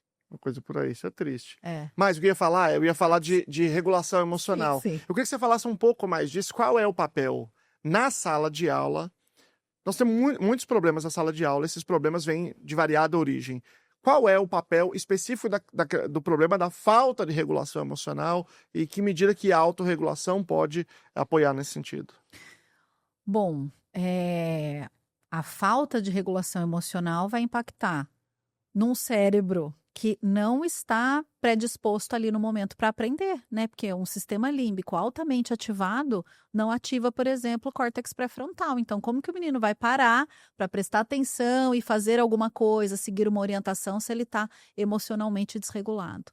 Então, assim, de fato, a gente precisaria ter uma certa estabilidade ali, né, emocional, para ter um cérebro mais tranquilo, vamos dizer assim, para o momento da aprendizagem. Agora, o que é triste quando a gente fala de regulação emocional na escola? Nós, professores, não tivemos nenhuma disciplina. A gente não sabe nem nomear as 6 emoções básicas. Se não fosse a publicação do Divertidamente e a gente viralizar do jeito que viralizou, talvez a gente até desconhecesse a própria nomeação das emoções. Quantos adultos vão para terapia e aí, como você está hoje? Estou bem, feliz, não sabe mais. E aí, frustrado, triste, por causa de quê? Então, o conhecimento das emoções, noção de causa e consequência, né? Então, nossa, eu agi daquele jeito por causa de não sei o que lá. Nada disso é trabalhado nas disciplinas com os professores, Lucelma. Então, uma das bases para trabalhar com a regulação emocional, que a gente quer ajudar essa criança a ter o melhor controle do comportamento, certo? Mas para a gente chegar lá, primeiro, a gente precisaria ensinar os meninos a nomear as emoções, por exemplo. Mas o próprio professor não tem esse conhecimento. Então, a base de um programa, e até a Caroline Cardoso, que foi orientando da Rochelle, elas fizeram um programa, 2 programas, na verdade, um chamado Pense e um chamado Repense. O Pense, e todos testados em escola, aplicados por professores em estudantes do 3º e do 4º ano do Fundamental 1. O Pense tem o foco nas funções executivas básicas, que a gente já comentou, mas o Repense é de regulação emocional. Por que eu estou falando dele? Porque ele está publicado pela editora Booktoy, então as pessoas vão poder acessar, né? E ele primeiro vai trabalhar com nomeação de emoções. Então, assim, o que meu corpo está me mostrando fisiologicamente que me faz eu sentir assim ou assado? Então, trabalhar esse conhecimento com as crianças é extremamente importante. Mas o professor, como não teve nenhuma disciplina, nenhuma formação disso, qualquer problema de desregulação emocional já é taxado como menino indisciplinado, já é encaminhado para a diretoria, já é retirado de sala, vai ter um manejo comportamental ali inadequado e meio que, isso daqui não cabe a mim, é o psicólogo que tem que resolver. Então, olha que triste. A gente não ter nem conhecimento para depois transformar em técnica, né? Igual, vou fazer uma analogia.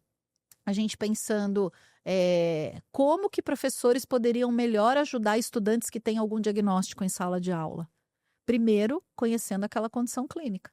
Se eu não sei nem que o TDAH existe, por exemplo, e eu não sei nem qual é o prejuízo do comportamento de alguém que tem TDAH, eu vou acabar julgando e taxando aquele menino e não tendo um manejo adequado, né? Então, fico pensando que na regulação emocional também o buraco é mais embaixo, né?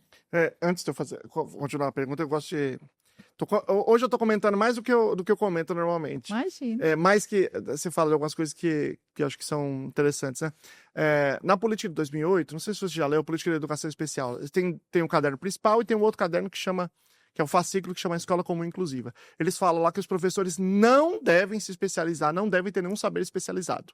Os professores de educação especial. E essa política eles levam muito a sério. Tinha uma aprovação do ProFei, que é o Programa de Formação de Professores, TEA, que ia fazer um ensino específico dentro da Universidade Federal, para os professores sobre autismo, né? E aí eu fui na reunião, que foi com o coordenador do MEC, ele disse assim, nenhuma formação que fala de nenhuma deficiência a gente vai aprovar, está cancelada. Eles cancelaram, porque não pode nenhuma falar de nenhum. Quer dizer, totalmente o oposto do que você está falando, que é obviamente o que a gente sabe que é uma obviedade, né? Porque existe um caminhão de estudos sobre isso. E a postura é exatamente o contrário. A postura é frontalmente negacionista, adotada formalmente e institucionalmente pelo MEC. Mas, dito isto,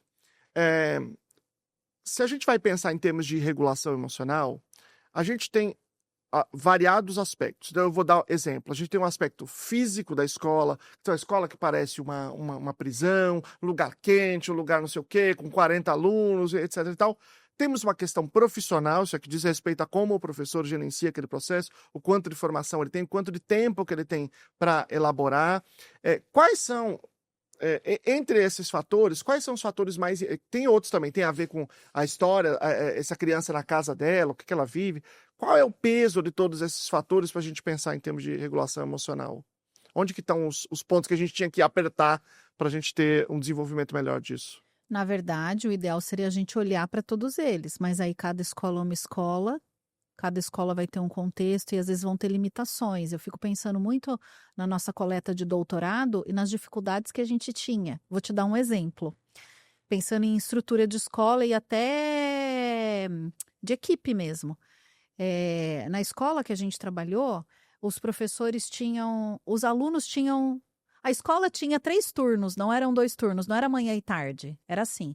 Tinha um professor que chegava às 7 horas da manhã, ficava com o estudante com aquela turma até às 11. Aí, das 11 até a 1 da tarde, era um professor que ficava naquele intervalo para finalizar o turno dos alunos da manhã e iniciar o turno da tarde com os alunos que estavam chegando. Aí depois chegava um outro professor que ficava das 14 às 15. Então, aquele aluno e aquela turma tinham 2 professores. Só isso já é motivo de ser dificultoso ali, porque cada professor vai ter um manejo, tá? O que acontecia quando faltava um professor e não tinha, por exemplo, professor substituto, professor extra, eles tinham que redividir as crianças. Não era aula vaga, eles colocavam nas outras, tá? Então, olha que tristeza, às vezes a gente chegava para... Hoje, né, professora, a gente veio acompanhar a sua aula do PIPA. Camila, hoje, ao invés de eu ter 30, eu tô com 35, 40, 45, nós vamos ficar no parque a tarde inteira. Então, por que eu tô contando isso? Então, pensando em desregulação, aliás, em regulação emocional, eu acho que a primeira coisa que a gente vai ter que pensar, considerando tudo isso que você comentou, é no papel do adulto. Esse adulto precisa estar melhor autorregulado para melhor autorregular essas crianças. Como que fica o nível de estresse desse professor com esse cenário? Né? Você não sabe o que vai acontecer, se vai vir todo mundo, se não vai, você fez um planejamento. Aí você não vai conseguir dar conta de dar aquelas atividades e seguir aquele planejamento, porque seu cenário mudou. Aí você tem aluno que você não conhece, que é da outra professora, enfim. Então, o cenário é bem caótico, pensando em termos de organização e planejamento. Poderíamos até pensar no quanto essas funções executivas básicas ou frias, elas são importantes para o desenvolvimento do mínimo necessário para a gente ser capaz de se autorregular, né? Então, um dos pontos é a gente pensar no papel desse professor, no quanto ele é modelo de regulação, e aí podemos pensar nessa infraestrutura física também da sala de aula, né? E o quanto a falta de rotina, falta de organização, falta de planejamento pode ser prejudicial para a gente pensar nessa oportunidade de autorregulação. Uma das técnicas que muitos estudos têm mostrado, e a gente incluiu no PIPA, que ajudariam as crianças a ter melhores níveis de autorregulação, são as estratégias de mindfulness, que a gente traduziu para o português como atenção plena, que é prestar atenção no momento presente, que é muito difícil, principalmente pós-pandemia, principalmente pós-uso abusivo de tecnologia digital não mediada por adultos, né? É muito difícil a gente estar aqui agora pleno, sem parar de pensar o que vai acontecer depois. Imagina isso num cérebro em desenvolvimento, que não tem ainda a mielinização do córtex pré-frontal, que é quem ajuda, a estrutura que ajuda a gente a se autorregular. E aí uma das técnicas que a gente poderia fazer E aí, independente, então, da infraestrutura física, da iluminação, do calor, da qualidade desse professor, vamos cheirar a florzinha e apagar a velhinha. Agora, você imagina um professor estressado num ambiente como esse, com um monte de criança, tendo que empregar uma estratégia como essa. Desafiador, né? E a correlação com as diferentes faixas de renda e outras variáveis de vida dos próprios estudantes? Que medida que também isso interfere nessa regulação? Acho que a gente pode pensar que, assim como outras habilidades cognitivas, o nível socioeconômico impacta, né? No desenvolvimento cognitivo e na própria capacidade do indivíduo de se autorregular. A gente pode pensar também, como que eu posso dizer? No vínculo e nos modelos que esses meninos têm em casa, né? De falta de um adulto que possa fazer esse manejo adequado em casa, enfim. Então, às vezes, o professor bem formado vai ser o único adulto de referência que essa criança vai ter, em termos de desenvolvimento cognitivo em geral. Então, pensando até no desenvolvimento da linguagem, nas funções executivas frias e nas funções executivas quentes, que vão culminar em habilidades de autorregulação. Então, o papel dobra, né? Vai lá em cima a responsabilidade, né? Exatamente. E aí também é do Estado de oferecer condições para esse professor poder ser esse modelo. Exatamente. E aí a gente vai pensar o quê? Quem já esteve em escola sabe disso. Vai chegar no final do ano, a gente está mais estressado, é mais coisa para fazer, reunião, é papelada, nananã. E o que a gente verificou no estudo comparativo do grupo controle com o experimental do PIPA? Que o nível de estresse do professor diminuiu no final do ano.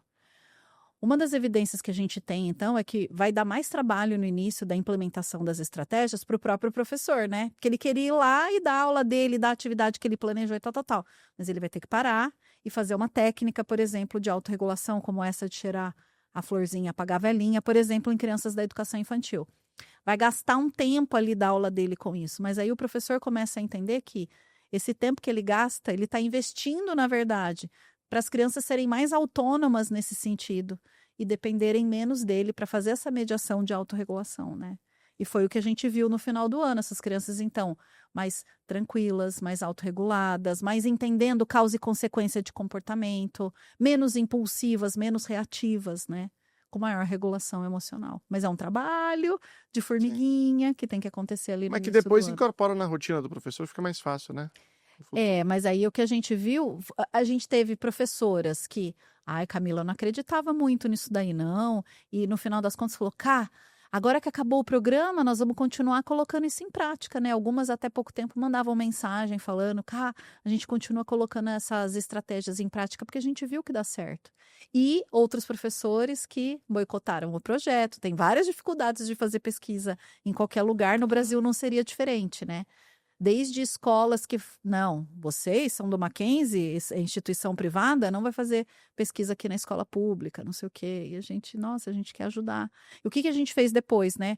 A gente ofertou a mesma capacitação de professores para os professores do grupo controle. Então, a mesma formação que a gente deu para o grupo experimental, deu para o grupo controle, acesso aos materiais, se fizesse sentido para eles terem ferramentas para colocar em prática, né?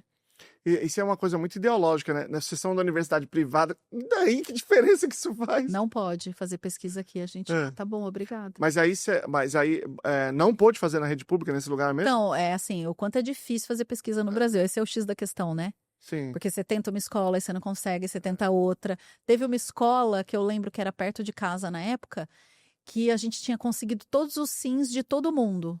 Mudou a gestão da escola. No ano seguinte, vetou. Tivemos que começar tudo do zero. Nossa, os desafios são enormes.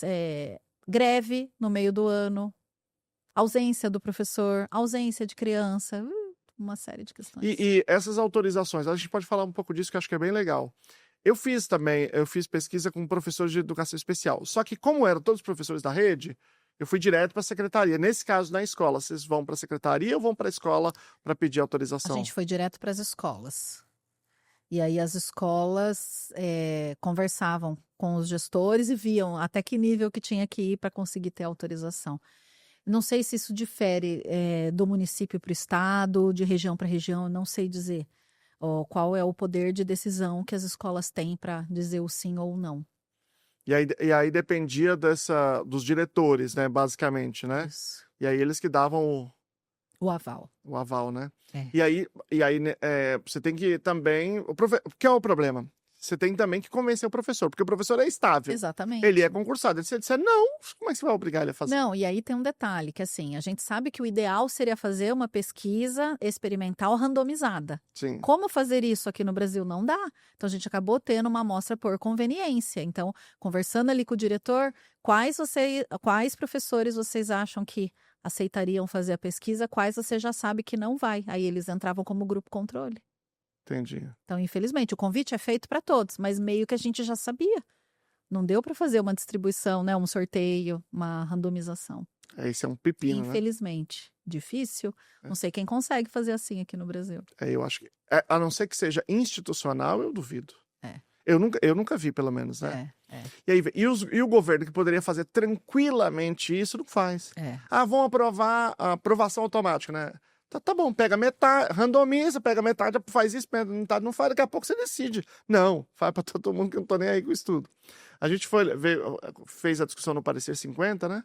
Lá no Ministério, e aí houve aquele conflito. Se eu fosse o ministro, eu dizia assim, não, pega 100 escolas, sorteia, 50 faz, 50 não faz, daqui a um ano toma a decisão. Pronto.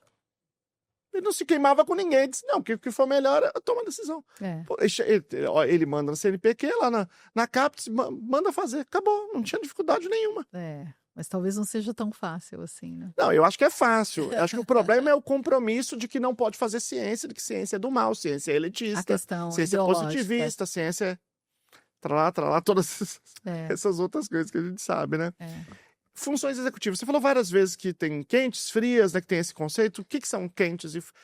Aliás, já começa, acho que pode falando, o que é função executiva e como se divide essas categorias. Tá bom. Bom, acho que primeiro, né, você havia comentado assim que não era para ser um podcast tão básico, Sim. né, para a gente já trazer as evidências.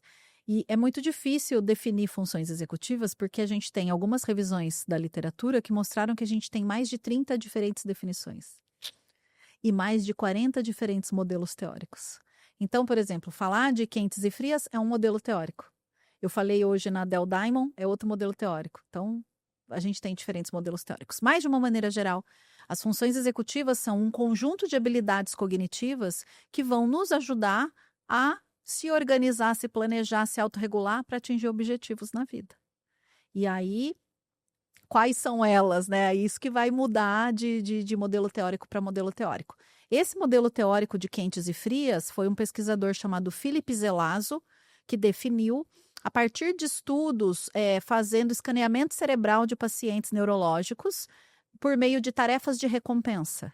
E aí ele verificou que era ativação de córtex pré-frontal, em todas elas, mas do córtex pré-frontal dorso lateral, quando eram atividades sem recompensa, e quando eram atividades com recompensa, tinha ativação de órbito frontal.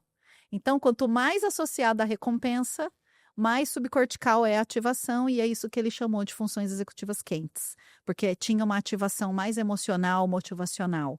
E funções executivas frias, quando é ativação só de córtex pré-frontal dorso lateral, sem ativação, sem tarefa associada à recompensa. Então, esse é um modelo teórico. Sim. Nem todo mundo concorda com ele. Tem até uns novos estudos dizendo que dificilmente a gente vai conseguir ter tarefas ou modelos de tarefas clinicamente utilizáveis para avaliar as funções executivas quentes e frias, né? E qual é esse conceito, né, de funções executivas? Você falou que existem diversos conceitos, mas pensando em conceitos mais usuais, assim, né, digamos assim, mais... Então, fora desse ambiente da discussão conceitual mais minuciosa, né? Qual é a correlação que esses conceitos estabelecem com a educação? Porque é muito... Esse Perfeito. debate de funções executivas, talvez, eu acho, provavelmente é o tema da neurociência mais presente na educação e mais bem aceito na educação, a impressão que eu tenho. Qual é a interface que é feita entre essas coisas? A gente já poderia estabelecer uma relação entre alguns achados de Vygotsky e falar de zona de desenvolvimento proximal e falar do papel da autonomia. Então, o que hoje os pesquisadores da neurociência chamam de funções executivas, a gente consegue fazer uma aproximação com o conceito de autonomia de Vygotsky. né? Então, e fazer essa relação numa formação de professores, a aceitação é até maior. Porque quando a gente usa muito termo técnico, às vezes distancia o professor, né? Mas quando a gente fala, por exemplo, você gostaria que os seus alunos conseguissem manter as informações em mente enquanto você fala, seguir os seus comandos e as suas orientações, não iniciar uma tarefa antes do tempo, daí eles vão concordar com tudo isso, né? Você vai falar, então, isso são funções executivas. Então, acredito que a gente consiga fazer essa aproximação com Vygotsky e zona de desenvolvimento proximal. Por quê? A Diamond fala, né, que as funções executivas, elas são ativadas quando não é recomendável ou suficiente agir de forma automática. Então, se uma criança está no piloto automático, ela não precisa gastar a energia do córtex pré-frontal para fazer aquilo. Exemplo, escrever uma palavra. Se é uma criança alfabetizada, não vai usar córtex pré-frontal para isso. Mas, se ela está em processo de alfabetização, né, enquanto ela ainda não tem autonomia para ter aquela habilidade bem desenvolvida, ela super vai recrutar córtex pré-frontal e funções executivas. Então, o professor vai precisar pensar em estratégias de ensino e aprendizagem que não sejam tão fáceis que a criança se desmotive e nem tão difíceis que a criança se desmotive, né? E aí, trabalhando na zona de desenvolvimento proximal, eu consigo ativar funções executivas e auxiliar essas crianças a se desenvolver, porque as funções executivas vão funcionar como trampolim. Elas têm sido estudadas como pré-requisitos para muitas coisas, né? Tipo, antigamente a gente usava um termo que era prontidão escolar. Sim. Que hoje em dia é banalizado, né? Sim. Mas prontidão escolar é importantíssimo, quais são os pré-requisitos que alguém precisa ter para. Funções executivas estão na base do desenvolvimento da habilidade cognitiva de leitura, de escrita, de matemática, de outros conhecimentos de matérias específicas e vão ajudar também nas questões comportamentais, né? Então... E esse treino que você faz para os professores, você faz o treino dos conceitos ou você faz treino de estratégias específicas para ativar ou ambos? Tem que ser de ambos, né? Porque primeiro, o professor não conhece a nomenclatura técnica e é importante, como a gente estava comentando, né, anteriormente, para eu pensar que práticas que eu já utilizo, que eu já estou estimulando isso e não sabia. Então, acho que esse é um primeiro ponto. Temos até, Lucelmo, daquela coleção que eu comentei da editora Booktoy, um programa que foi fruto da Janice Pureza, doutorado dela, com orientação da Rochelle da Paz Fonseca, que chama SENA, que é um programa de capacitação de educadores em, acho que elas falam neuropsicologia da aprendizagem, com foco nas funções executivas. E aí, as próprias autoras organizaram o módulo teórico com atividades práticas. Qual é a ideia? O aplicador modula para o professor, né, faz a modelagem para o professor de como seria aquela estratégia e durante a semana o professor deveria aplicar com a sua turma. Depois a gente encontra de novo para falar, e aí, deu certo, não deu? Precisou fazer adaptação, tal. Então, tem que ser de teoria e prática. E quando eu faço dessa forma também. Na análise do comportamento, a gente costuma fazer muito estudo experimental assim, isola uma, põe só a prática, põe só a teoria para ver qual é o efeito específico. Não sei se nessa área já foi feito, mas é interessante. Os resultados são similares. Quando você faz os dois, você tem um efeito melhor também do que quando você faz um só. Mesmo qualquer um que seja, ou só a teoria ou só a prática, eles têm um efeito menor do que quando ele entende por que ele está fazendo aquilo, né? Uhum. Acho que, inclusive em professores, isso é mais comum, você ter essa correlação entre entender o que está fazendo e o que está fazendo. Exato. Você está me falando um negócio aqui, e aí me surge um debate que ele acontece naquilo que você faz, no campo que você atua, e acontece mais ainda na educação especial, que é a seguinte. Também você falou de estimular os professores, treinar os professores, mas isso aí, Camila, a pergunta de ouro, isso é clínico ou é educação? Que esse é o debate que sempre fazem. Qual é o limite? Onde que está o limiar entre essas duas coisas? Então, e aí a minha pergunta é, por que precisa de um limite? Porque vamos voltar no método fônico, tá? Só para dar um exemplo. O método fônico ele vai ser mais eficaz numa intervenção precoce preventiva na escola, feito por professores, e as mesmas técnicas, as mesmas atividades, a mesma sequência poderia ser trabalhada na clínica, no atendimento individualizado, na reabilitação de um menino com dislexia. Qual é o limite? Precisa de um limite? Também não sei, estou trazendo aqui para a gente devagar. Não sei se precisa, entendeu? Dependendo do que for acontecer, eu não sei se precisa de estabelecer o que é seu, o que é meu. Por que não pode ser nosso? Por que não pode ser um trabalho integrado? Eu sempre brinco o seguinte, elas são indistinguíveis. E eu chamo de clínico se faz na clínica, eu chamo de educacional se faz na escola. Acho que eu gostei dessa ideia, faz sentido. Então a definição é mais contextual do que essencial, né, do que você está fazendo. E esse é o grande debate, um grande debate na educação especial. Toda hora essa mesma... mas tudo que você fala que ele não quer fazer, ele faz, isso é clínico. É fácil assim, né? Tudo que você não quer fazer, então isso é clínico. Não, eu conheço, os profissionais da área da educação, de uma maneira geral, também falam isso, né? E às vezes eles não se empoderam de práticas baseadas em evidência, justamente por acreditar que é alguém que é especializado naquilo que vai fazer fora daqui. E aí, isso está me levando a um conceito, eu não sei se você trabalhou sobre isso com o Gabriel, que é o RTI. Sim, sim. De RTI. Vamos falar mais, que eu acho que a RTI é um tema que dá para a gente falar para sempre. Porque eu acho que assim, o RTI, que é esse modelo de intervenção em camadas, né? Ele é um exemplo excelente, primeiro, de uma prática baseada em evidência. Segundo, de estratégias mais eficazes, que a gente pode ir diminuindo dificuldades de aprendizagem e também de funções executivas. Nós temos estudos até brasileiros e até programas já publicados de modelo de intervenção em camadas, não só com leitura e escrita, que foi o início do RTI. Com a Simone Capellini, né? Na matemática e nas funções executivas. Mas a gente tem também lá no Mackenzie. Tem no Mackenzie também, já vi, Até o Gabriel publicou nessa área também. Exatamente. Então, o que eu penso? Daí pensando nessa coisa que você está falando, o que é clínico, o que é educacional, né? As práticas talvez sejam as mesmas, os instrumentos de rastreio podem ser os mesmos, né? Mas eu fico pensando do quanto é importante empoderar os professores, formar os professores para que eles tenham consciência de que eles também podem utilizar essas práticas nesse contexto para o quê? Diminuir o inchaço nas clínicas, o encaminhamento desnecessário, né? E resolver problemas. Gente, se eu sou um professor por exemplo, na época do ensino de 8 anos, né, eu dei aula, né, de inglês e espanhol. Então, eu cheguei a dar aula para uma 8ª série. E aí, eu cheguei para dar aula de espanhol recém-contratada. A professora do ano anterior tinha decidido qual era o livro didático que ia ser utilizado. Adorei, né? Lindo, belíssimo. Mas um conteúdo de 8ª série de espanhol já era aquela gramática pesada. Aí eu cheguei na primeira aula falando espanhol, não sei o que, nananana. Os alunos aqui, ninguém conseguiu acompanhar a aula. Eu fiquei desesperada, cheguei para minha diretora e falei, eles não sabem o conteúdo da primeira aula, da primeira unidade desse livro. O que eu faço? Falei, eu posso transformar cada capítulo do livro num projeto e fazer de uma forma que eles tenham um produto final utilizando os conhecimentos do espanhol que eles têm, mas que a gente não vai trabalhar com esse conteúdo gramatical pesado que não vai dar, entendeu?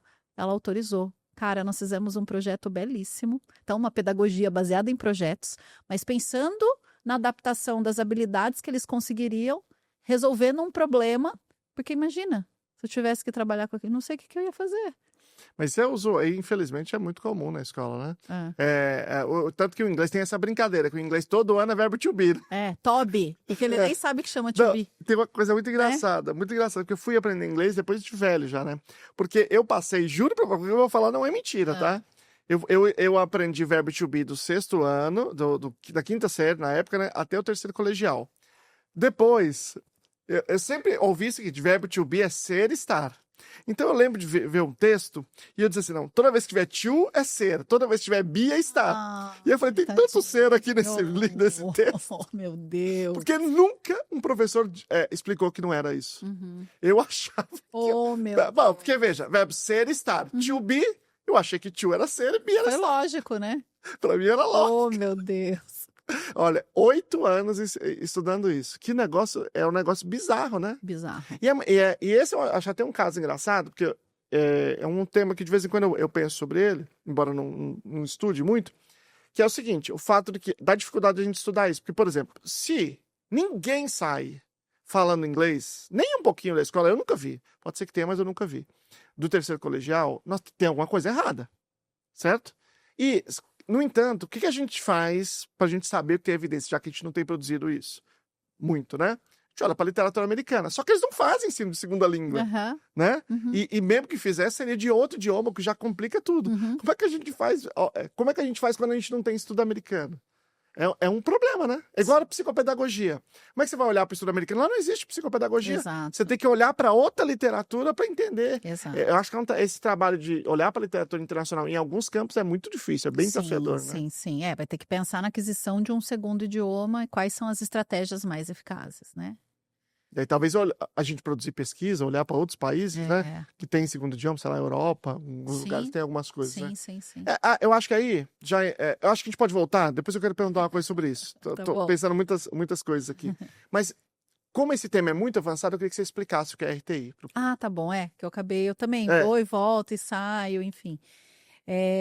Bom, o RTI é o modelo de intervenção em camadas que foi desenvolvido, é um modelo americano, desenvolvido muito dentro do conceito do desenho universal da aprendizagem. Ou seja, se eu posso colocar em prática uma estratégia para um menino que tem um diagnóstico na sala de aula, talvez aquela estratégia possa beneficiar a todos, né? E aí, neste sentido, nós temos estratégias que poderiam beneficiar a todos, como, por exemplo, estimular consciência fonológica para quem não está alfabetizado, independente da idade. Então, às vezes, a pessoa fala assim, e na EJA? Fala, na EJA também, porque se ele ainda não teve os neurônios que migraram do hemisfério direito para o esquerdo para ele aprender a ler, ele vai precisar do processamento fonológico, né? E aí, esse RTI, então, em 3 camadas. Na primeira camada, o professor precisaria fazer um rastreio de habilidades cognitivas que seus estudantes precisariam ter para aquela série, e é isso que vai nortear que tipo de estratégia ele vai utilizar. Então, é mais comum a gente ver o RTI na alfabetização. É verdade. E principalmente com instruções fônicas, né? Mas eu poderia ter um RTI na camada 1 de senso numérico, que é uma habilidade pré-requisito para desenvolver habilidade de matemática. Ou poderia ter um RTI que identificou que as crianças têm dificuldade, sei lá, no controle inibitório. E talvez ter estratégias de estimulação de controle inibitório. Então, de uma maneira geral, o RTI na camada 1, então, faz um rastreio de quais as habilidades cognitivas precisam ser estimuladas. O professor vai fazer uma proposta de estimulação 3 vezes por semana, 4, 5 ou 6, vai depender qual é a série, qual é o conteúdo, qual é o objetivo que você quer atingir, mas precisa ter, então, um período, né? Vai ser 1 mês, 2 meses, 3, 4, 5, 6. Essa coisa de que tem que ser de 3 meses, 3 vezes por semana, é um modelo fundamentado na alfabetização, mas não precisa ser assim, tá? Mas enfim. E aí o professor, então, vai monitorar a evolução daquela turma naquelas habilidades, reavalia a turma. Alguns vão persistir com dificuldades, outros vão ter evoluído. Aqueles que persistiram com dificuldades são enviados para a camada 2. Essa camada 2 tem autores que defendem que ela precisa acontecer no contraturno. Tem autores que vão dizer que ela precisa acontecer no turno. Acho que vai depender do contexto da realidade de cada escola, tá? E tem escolas que falam assim, a gente já faz o RTI na camada 2? Ah, é? O que você faz? Aula de reforço escolar. Não é RTI na camada 2. Porque se o professor está dando conteúdo acadêmico de geografia, ele não está trabalhando com habilidades cognitivas. Então, a premissa do RTI é trabalhar com o desenvolvimento das habilidades cognitivas, tá? Enfim, essa camada 2, então, em pequenos grupos, não precisa ser da mesma série, tem que ser quais são as habilidades que estão deficitárias, posso ter, então, um multisseriado, pequenos grupos de até 5 estudantes, e monitora a evolução das dificuldades. Se depois de uma métrica, né, que o professor define ali, sei lá, 3 meses, eles não evoluírem nas dificuldades, aí eles são, de fato, encaminhados para a clínica, porque daí já existe, muito provavelmente, uma dificuldade persistente no desenvolvimento daquela habilidade cognitiva. E aí ele é um candidato de risco para fechar algum diagnóstico. Seja um transtorno específico da aprendizagem, seja um TDAH, por exemplo. Deixa eu só voltar antes. Você falou que uma parte dos autores defende que eles façam noturno. Isso significa que eles, em um certo momento do turno, eles saem da sala de aula e vão para uma sala menor, não é isso? Exemplo, está tendo aula de gramática, mas eles não sabem ler e escrever. Naquele momento, ao invés deles fazerem aula de gramática com a turma toda, ele vai para uma sala qualquer, com algum outro profissional, para reabilitar aquilo que está deficitário. Talvez isso faça sentido para alguns países, talvez não tanto para o Brasil, porque No caso do Brasil, você tem o ensino em um turno. Em muitos países é o dia inteiro. Mas qual é o contraturno, né? Se você está estudando até mais tarde. Aí fica mais difícil, né? Mas a gente poderia pensar em escolas que têm período integral. E aí elas conseguiriam se organizar nesse sentido. Mas ele já estuda 2 turnos em tese, o outro turno também é turno já para ele, né? Então tá no turno no final das contas. Mas de qualquer maneira... Mas é o contraturno daquela matéria, talvez, né? Isso, exatamente. Mas é difícil a gente pensar que às vezes a família não tem condições financeiras ou de logística para trazer a criança de novo para a escola, tem uma série de dificuldades. E na educação especial, assim, o atendimento educacional especializado é no contraturno. Sim. E aí, grande parte das pessoas não vai, porque não pode ir, tem que parar de trabalhar. Não é só ter dinheiro para ir, tem que parar de trabalhar. Como é que faz? É um problema de logística que é importante. Agora, em relação ao nível 1, no nível 3, desculpe, do RTI, a literatura fala muito dessa coisa do nível 3 ser mais ou menos equivalente ao encaminhamento clínico, mas não só necessariamente, é educação especial, né? Sim, pode ser. Porque pode ser que, de fato, haja um encaminhamento e, clinicamente, ele tem alguma condição que é importante diagnosticar, mas o atendimento educacional que tenha um caráter individualizado na própria educação especial digamos assim, aquilo que a escola pode oferecer. Perfeito, né? Exatamente. E aí, no caso do Brasil, ainda que seja nível 3, na escola comum. E nos outros países, você, dentro desse contexto, você vai selecionar para entender se esse indivíduo se beneficia mais da sala comum, ou de uma sala especializada, ou de uma escola especializada, o que no Brasil é um debate interditado, mas é um outro problema. E agora, não sei se você viu, mas existe um outro modelo multicamada que é paralelo, que é o PBIS, né? Que é o Positive Behavior Intervention and Support, que é para trabalhar comportamentos em disciplina e tal, né? E aí agora, isso é legislação em mais de 20 países, esses dois, né? Nos Estados Unidos, Finlândia, Inglaterra, Austrália e tal. E agora eles criaram um modelo que é junto, que é o modelo de sistema multicamada. Porque ele é um modelo multicamada. Agora é sistema multicamada que agrega os dois, porque o PBIS é a mesma coisa, só que é para trabalhar comportamentos problemáticos. Né? Nível 1 para todo mundo, aqueles que tem, a gente chama de risco para comportamento problema vai para o nível 2, e aqueles que você não consegue resolver no nível 2 vai para o nível 3 com avaliação individualizada, análise funcional e intervenção. Tem sido uns negócios muito legais, porque no Brasil nós temos um problema grave de indisciplina. Sim. E aí esse PBIS acaba no Brasil fazendo um sentido muito, muito grande. Porque teve até uma pesquisa recente da Folha que mostrou que, para a maioria dos professores, o principal problema é a indisciplina. Mais de 60% dos professores. Sim. E tem vários outros estudos apontando isso. Mas nós estamos falando aqui muito de pesquisas estrangeiras. Como é que você vê essa questão de você olhar para uma pesquisa com uma cultura diferente, com uma estrutura diferente, e a gente pensar a educação brasileira com essas pesquisas? Eu penso que alguém tem que abrir precedente, né? Se a gente não está tendo nenhuma pesquisa ainda em nível nacional, talvez a gente tenha que olhar para o que está acontecendo lá. E aí acho que tem diferentes formas de enxergar o fenômeno. A primeira, por exemplo, no nosso grupo de pesquisa, antes da Natália desenvolver o PIAFEX, ela tentou uma parceria internacional e os pesquisadores não tiveram interesse em fazer, por exemplo, a tradução de um material para ser aplicado aqui no Brasil.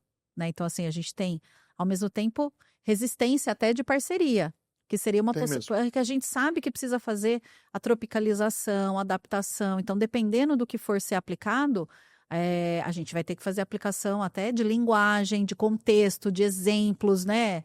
Enfim. Mas eu vejo com bons olhos, não vejo com maus olhos. A não ser que seja, como você estava comentando, do ensino de um segundo idioma, que não vai dar para pegar um estudo onde não tenha esse contexto. Tem que ver aonde que existe no currículo o ensino de um segundo idioma. Aqui na América do Sul, provavelmente, a gente tem outros países que devem ter, né? O ensino de um segundo idioma. Sim, eu não sei, se se a gente olha muito para os Estados Unidos. Não, eu acho que tem países que ensinam, com certeza, mas será que esses têm estudos com esse rigor, com essa qualidade? Então, não sei, teria que olhar para a literatura, né? Talvez a Europa tenha. Talvez. Mas essa é uma crítica muito importante, porque assim, você olha para lá e diz, essa prática tem evidência. Ah, mas estudo americano é fácil. Então vamos fazer estudo aqui? Não, porque eu sou contra. É um absurdo, né? Então, eu sei que a gente sabe que é limitado, a gente sabe que mas quando a gente propõe para fazer aqui, ninguém quer fazer. Não, e um exemplo, né? A gente tem no nosso grupo de pesquisa uma coleção chamada Avaliação Neuropsicológica Cognitiva. São 4 volumes já de livro com instrumentos de avaliação para linguagem oral, linguagem escrita, matemática e funções executivas. Que existem várias críticas do tipo, nossa, e esse N amostral, nossa, vocês só coletaram em São Paulo. Eu falo, gente, mas é tão difícil fazer pesquisa. Você acha que a gente não queria fazer uma pesquisa nacional com diferentes regiões para ser mais, né, representativo, ter uma amostra mais robusta, né? Mas e aí, quem consegue fazer? Ou tem gente que fala, nossa, porque esses instrumentos que vocês fazem, tudo em preto e branco. Fala, você sabe por que é preto e branco? Para facilitar o acesso, porque se fosse colorido ia ficar muito mais caro. Enfim, então temos várias dificuldades, né? Mas é isso, se ninguém está fazendo, tem que fazer, é o que temos, alguém tem que começar, né? E as pessoas, tem muita gente querendo começar, e existem várias formas de começar, elas podem entrar no mestrado, elas podem... Você está falando muito do Mackenzie, claro, o Mackenzie é uma referência, realmente é o lugar que mais tem produzido, não tenho a menor dúvida, mas quais são os outros lugares no Brasil que tem pesquisas que estão, que de alguma forma tem alguma comunicação que vocês estão fazendo? A gente já falou do Victor na UFMG, mas tem outros lugares? Muitos. Nós temos a UFMG, que aliás o Victor, ele se aposentou. Ah, não sabia. Mas o Leandro Malloy Diniz continua lá. Nós temos a PUC do Rio Grande do Sul. Temos a própria UFSC, Universidade Federal de Santa Catarina, com a Natália Dias, o grupo de pesquisa dela, e outras professoras associadas estudando desenvolvimento infantil, neuropsicologia infantil. Nós temos a Unifesp, em São Paulo, com um programa que chama... Como que é? Que vergonha, não lembro. Não sei o que lá, da infância e da adolescência. Saúde mental na infância e na adolescência. Mas eu não conheço tudo, né, Lucelma? E a gente tem, por exemplo, na Federal de Pernambuco, professores, temos na UFBA, temos vários grupos de pesquisa pelo Brasil estudando desenvolvimento infantil, desenvolvendo instrumentos de avaliação, estratégias de intervenção. Espero não ter esquecido de nenhum colega. Não, mas aí a gente já deu aqui um cenário para que as pessoas que querem buscar fazer o mestrado, fazer doutorado, isso. E outro caminho é fazer, obviamente, fazer as leituras, a gente discutiu aqui vários estudos, e outro caminho é fazer outros cursos menores. Eu queria que você falasse do que você oferece de curso. Mas posso dar uma dica antes? Claro. Porque eu penso que, assim, muitas pessoas falam assim, ai, Camila, eu queria fazer mestrado, doutorado no Mackenzie, como que eu faço? Primeiro eu falo, calma. Onde você mora? Tem alguma universidade aí? Tem algum grupo de pesquisa aí? Procure primeiro na sua região, porque, assim, não é fácil, como a gente estava comentando, fazer pesquisa no Brasil, tem uma série de dificuldades. As pessoas leigas confundem o que é bolsa de pesquisa com bolsa de estudo, né? Muitas pessoas falam, eu queria fazer Mackenzie, mas eu não tenho dinheiro. Eu falo, calma, né? Bolsa de pesquisa, você vai trabalhar em prol do valor da sua mensalidade, né? Então, assim, são uma série de aspectos a serem considerados para quem, de repente, quer, é educador, está aqui entusiasmado e quer fazer um mestrado e um doutorado. Então, acho que o primeiro caminho olhe para a sua região, olhe para o seu tempo, tira um dia da semana ou meio período para você se voluntariar num grupo de pesquisa e entender um pouco melhor do que é esse cenário. Outra coisa que as pessoas confundem, grupo de estudo com grupo de pesquisa, né? Então, assim, são tantas questõezinhas assim. Mas, então, uma das formas é, de fato, ir para o mestrado, para o doutorado. Outra forma é fazer cursos livres. E aí, eu tenho, né, nas minhas redes sociais, a Linktree, que eu coloco lá alguns cursos que a gente tem divulgado e alguns simpósios. Eu faço parte do Instituto de Neuropsicologia e Desenvolvimento Humano com a Tatiana Meca e com a Alessandra Seabra. E nós... Só gente, só feríssimas. Tive sorte, né? Teve sorte não, trabalhou muito para isso. Também. Sorte de conhecê-las. E a gente está organizando, a gente organiza já há 4 anos o simpósio de do INDH. E esse ano a gente vai falar sobre saúde mental. Então a programação está muito legal, depois as pessoas podem dar uma olhadinha, vai ser online. O que a gente vai ter? A gente vai ter o 5º simpósio do INDH sobre problemas emocionais e comportamentais na infância, no dia 6 de setembro. Ah, agora já sabe a data. Não é em agosto. Nós vamos ter também um curso presencial, eu e a Tatiana Meca, em São Paulo, no dia 30 de agosto, falando sobre transtorno específico da aprendizagem da matemática, avaliação com enfoque neuropsicológico.